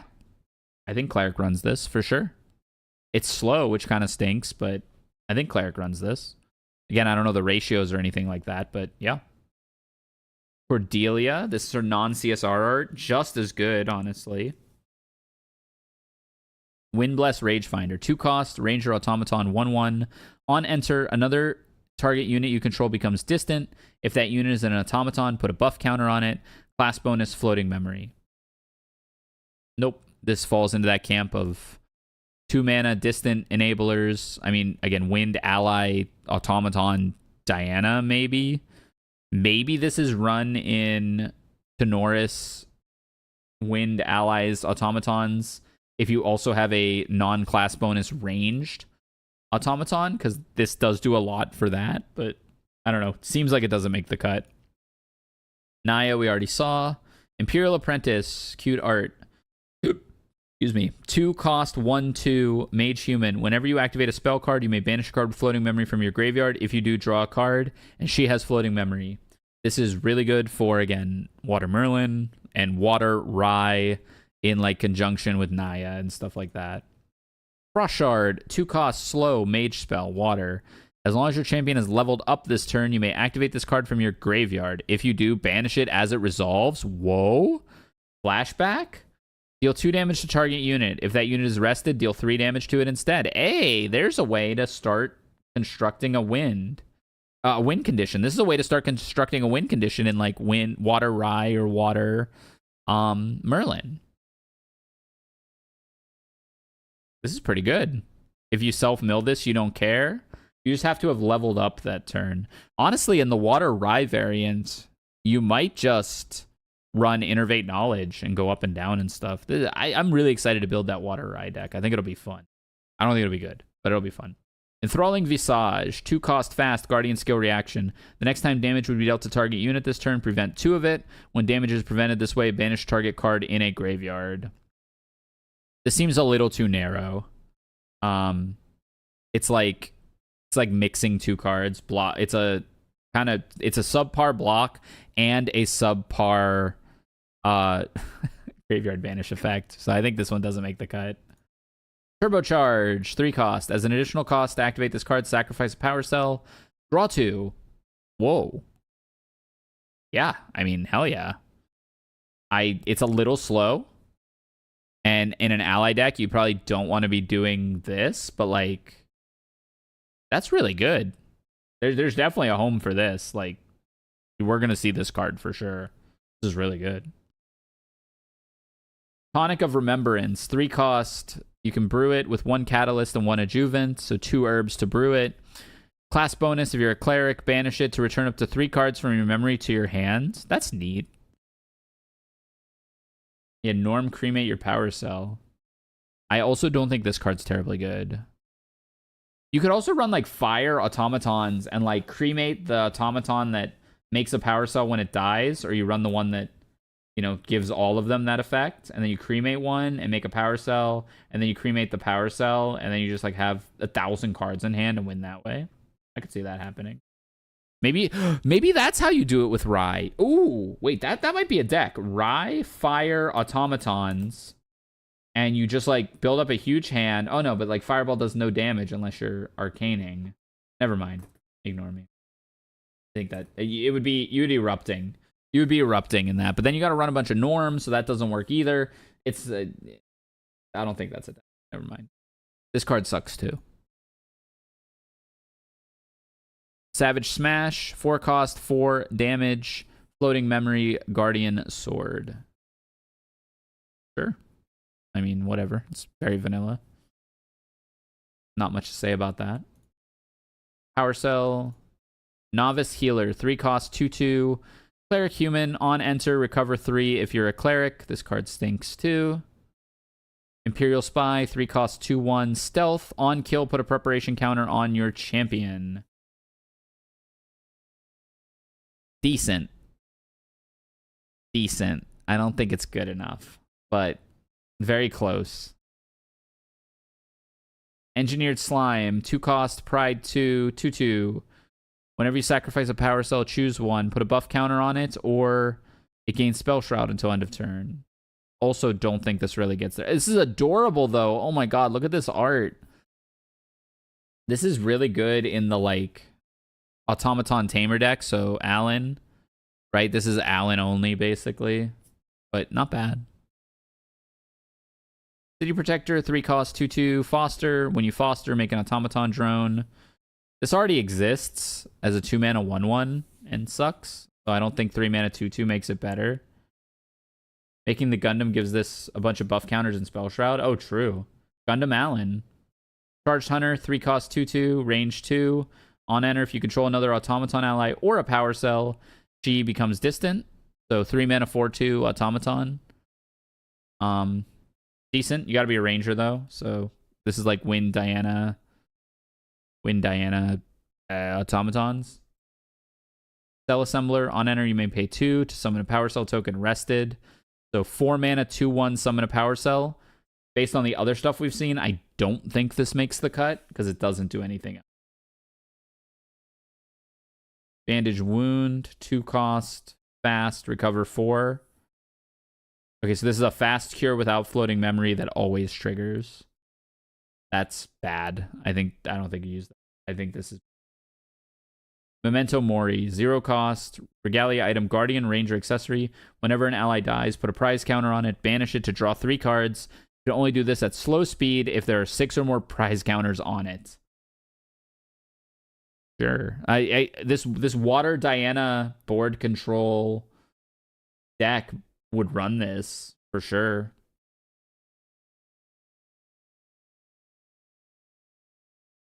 Impact Hammer, 0 cost, Guardian Hammer. It gets +1 attack.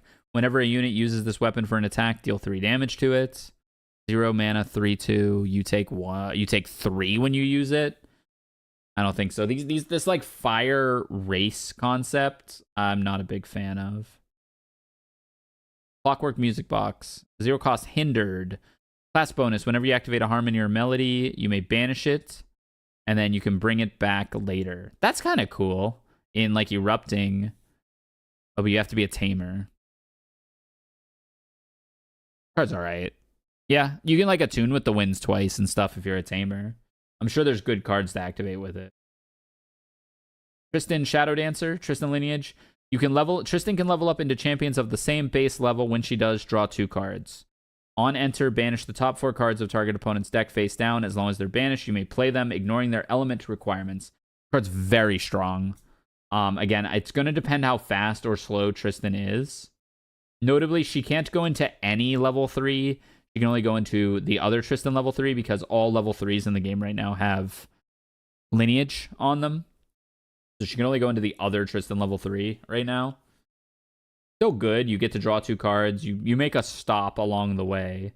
You get an extra Scepter activation if you want.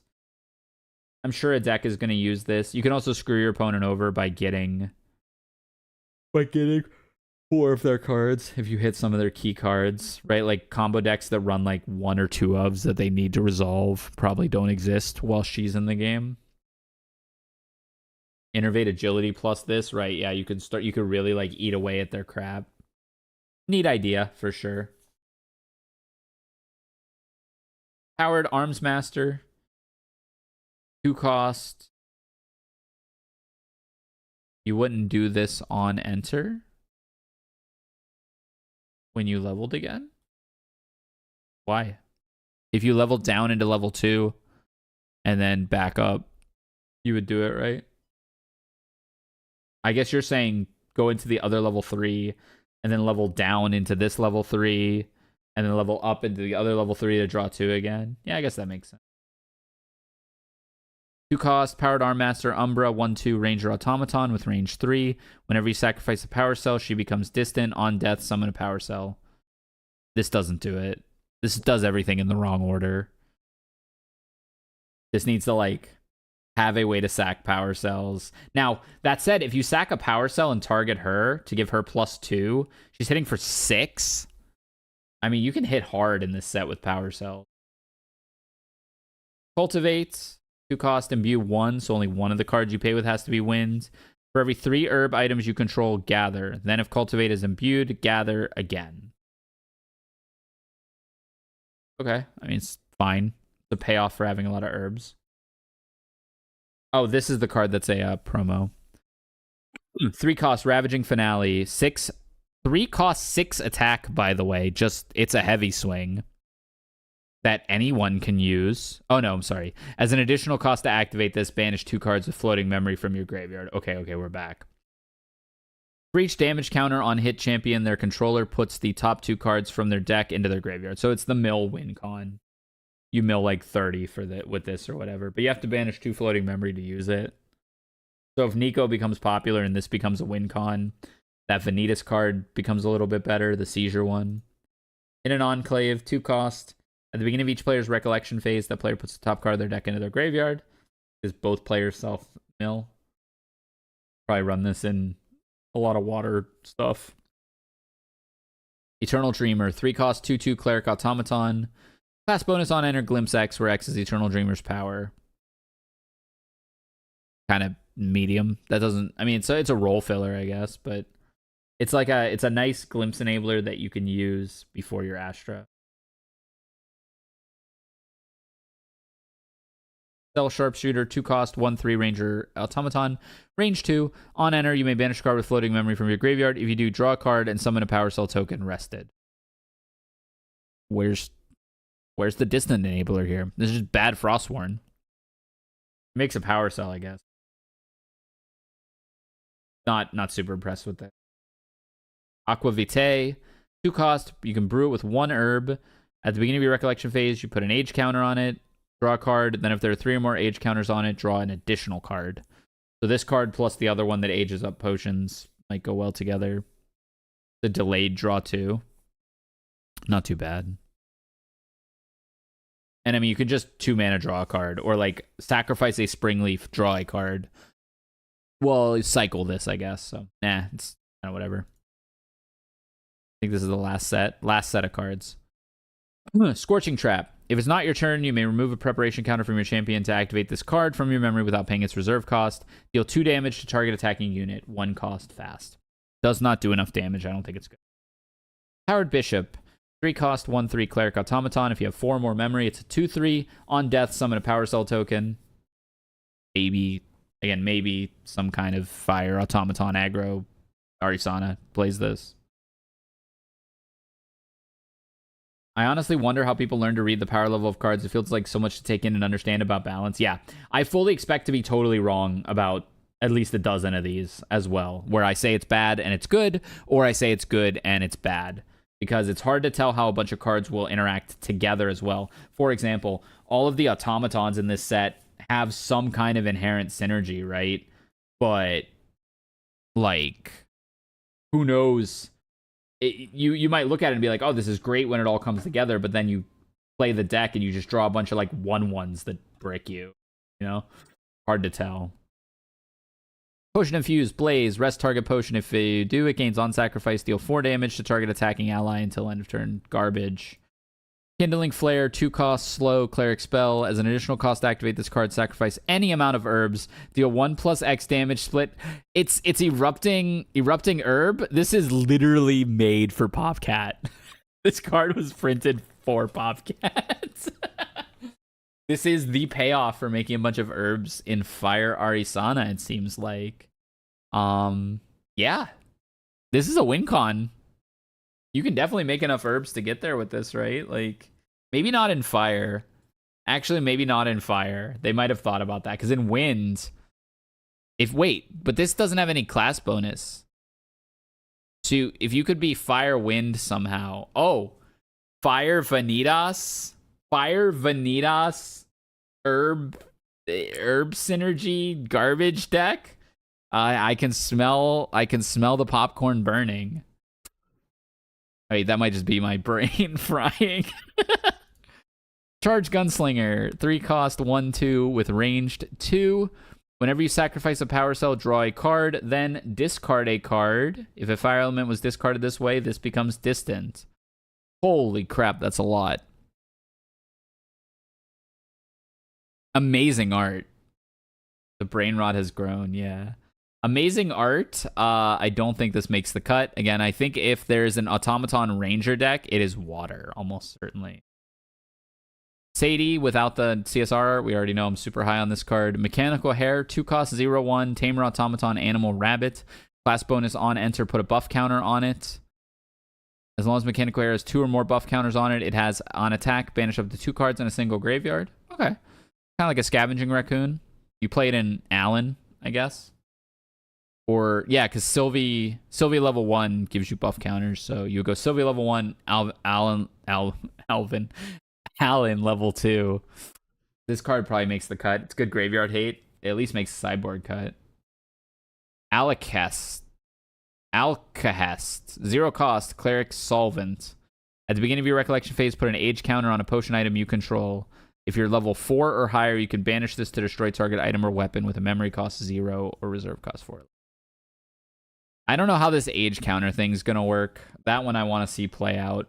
My thought is it's bad because it's slow, but who knows? If you can accelerate it enough, you might get some sicko potions. Tristan Shadow Reaver, we saw her.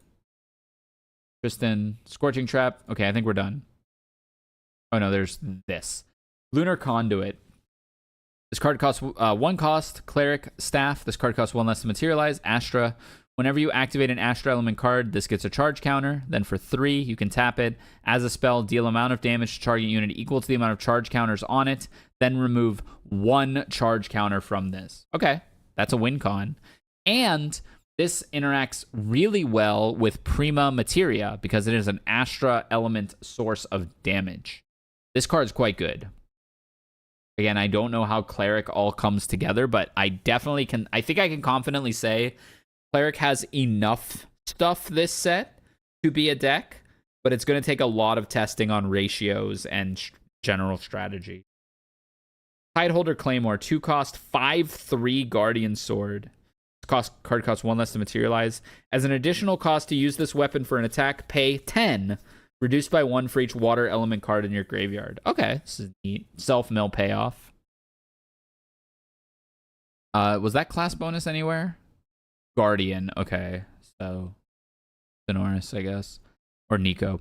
Prototype Shield. 0 cost. Unit Link. Class bonus. Guardian Shield. If damage would be dealt to linked unit while it's attacking, prevent 3 of that damage. Okay, so you can't be retaliated. Kind of ass. Whoa. Okay, that was a lot of cards. Thank you for indulging me and letting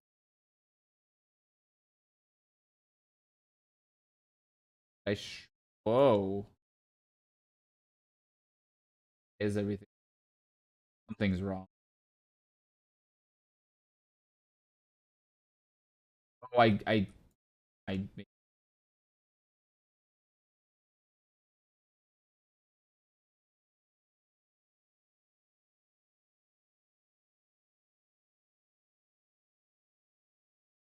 okay. Whoa, so many cards. Yeah, okay.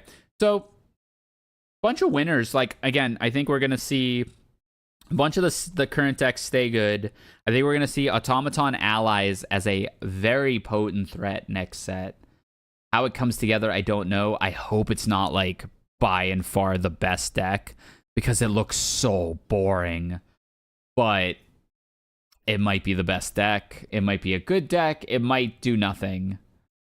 I don't know who is excited for them. I don't either. I think it looks so boring. It looks strong. Yeah, again, it certainly looks strong. It looks pretty simple, but it looks giga boring. And I don't know how strategies will deal with it. Anyways, I should go to bed. It's 1 a.m. I got to drive tomorrow as well. Let's raid out before I call it so that we can give someone the love. Thank you to everybody who raided into here. We had a bunch of people come through, and I really do appreciate that. Sharing the love and all that.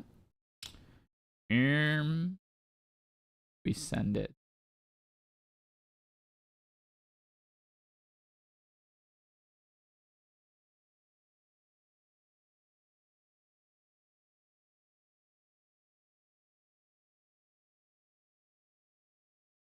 Looks like a bit of a chaotic stream. I'd like to send it to a chill stream.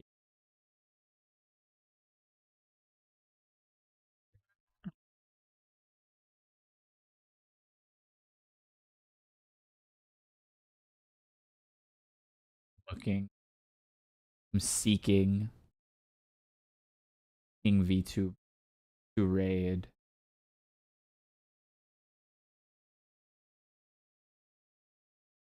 Oh, it looks like... Oh, okay. Spartan streaming Star Rail.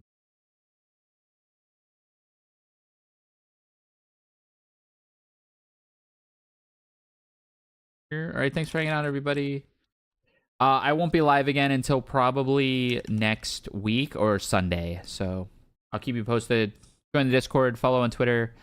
All the updates go there. We'll see you all next time. Bye-bye.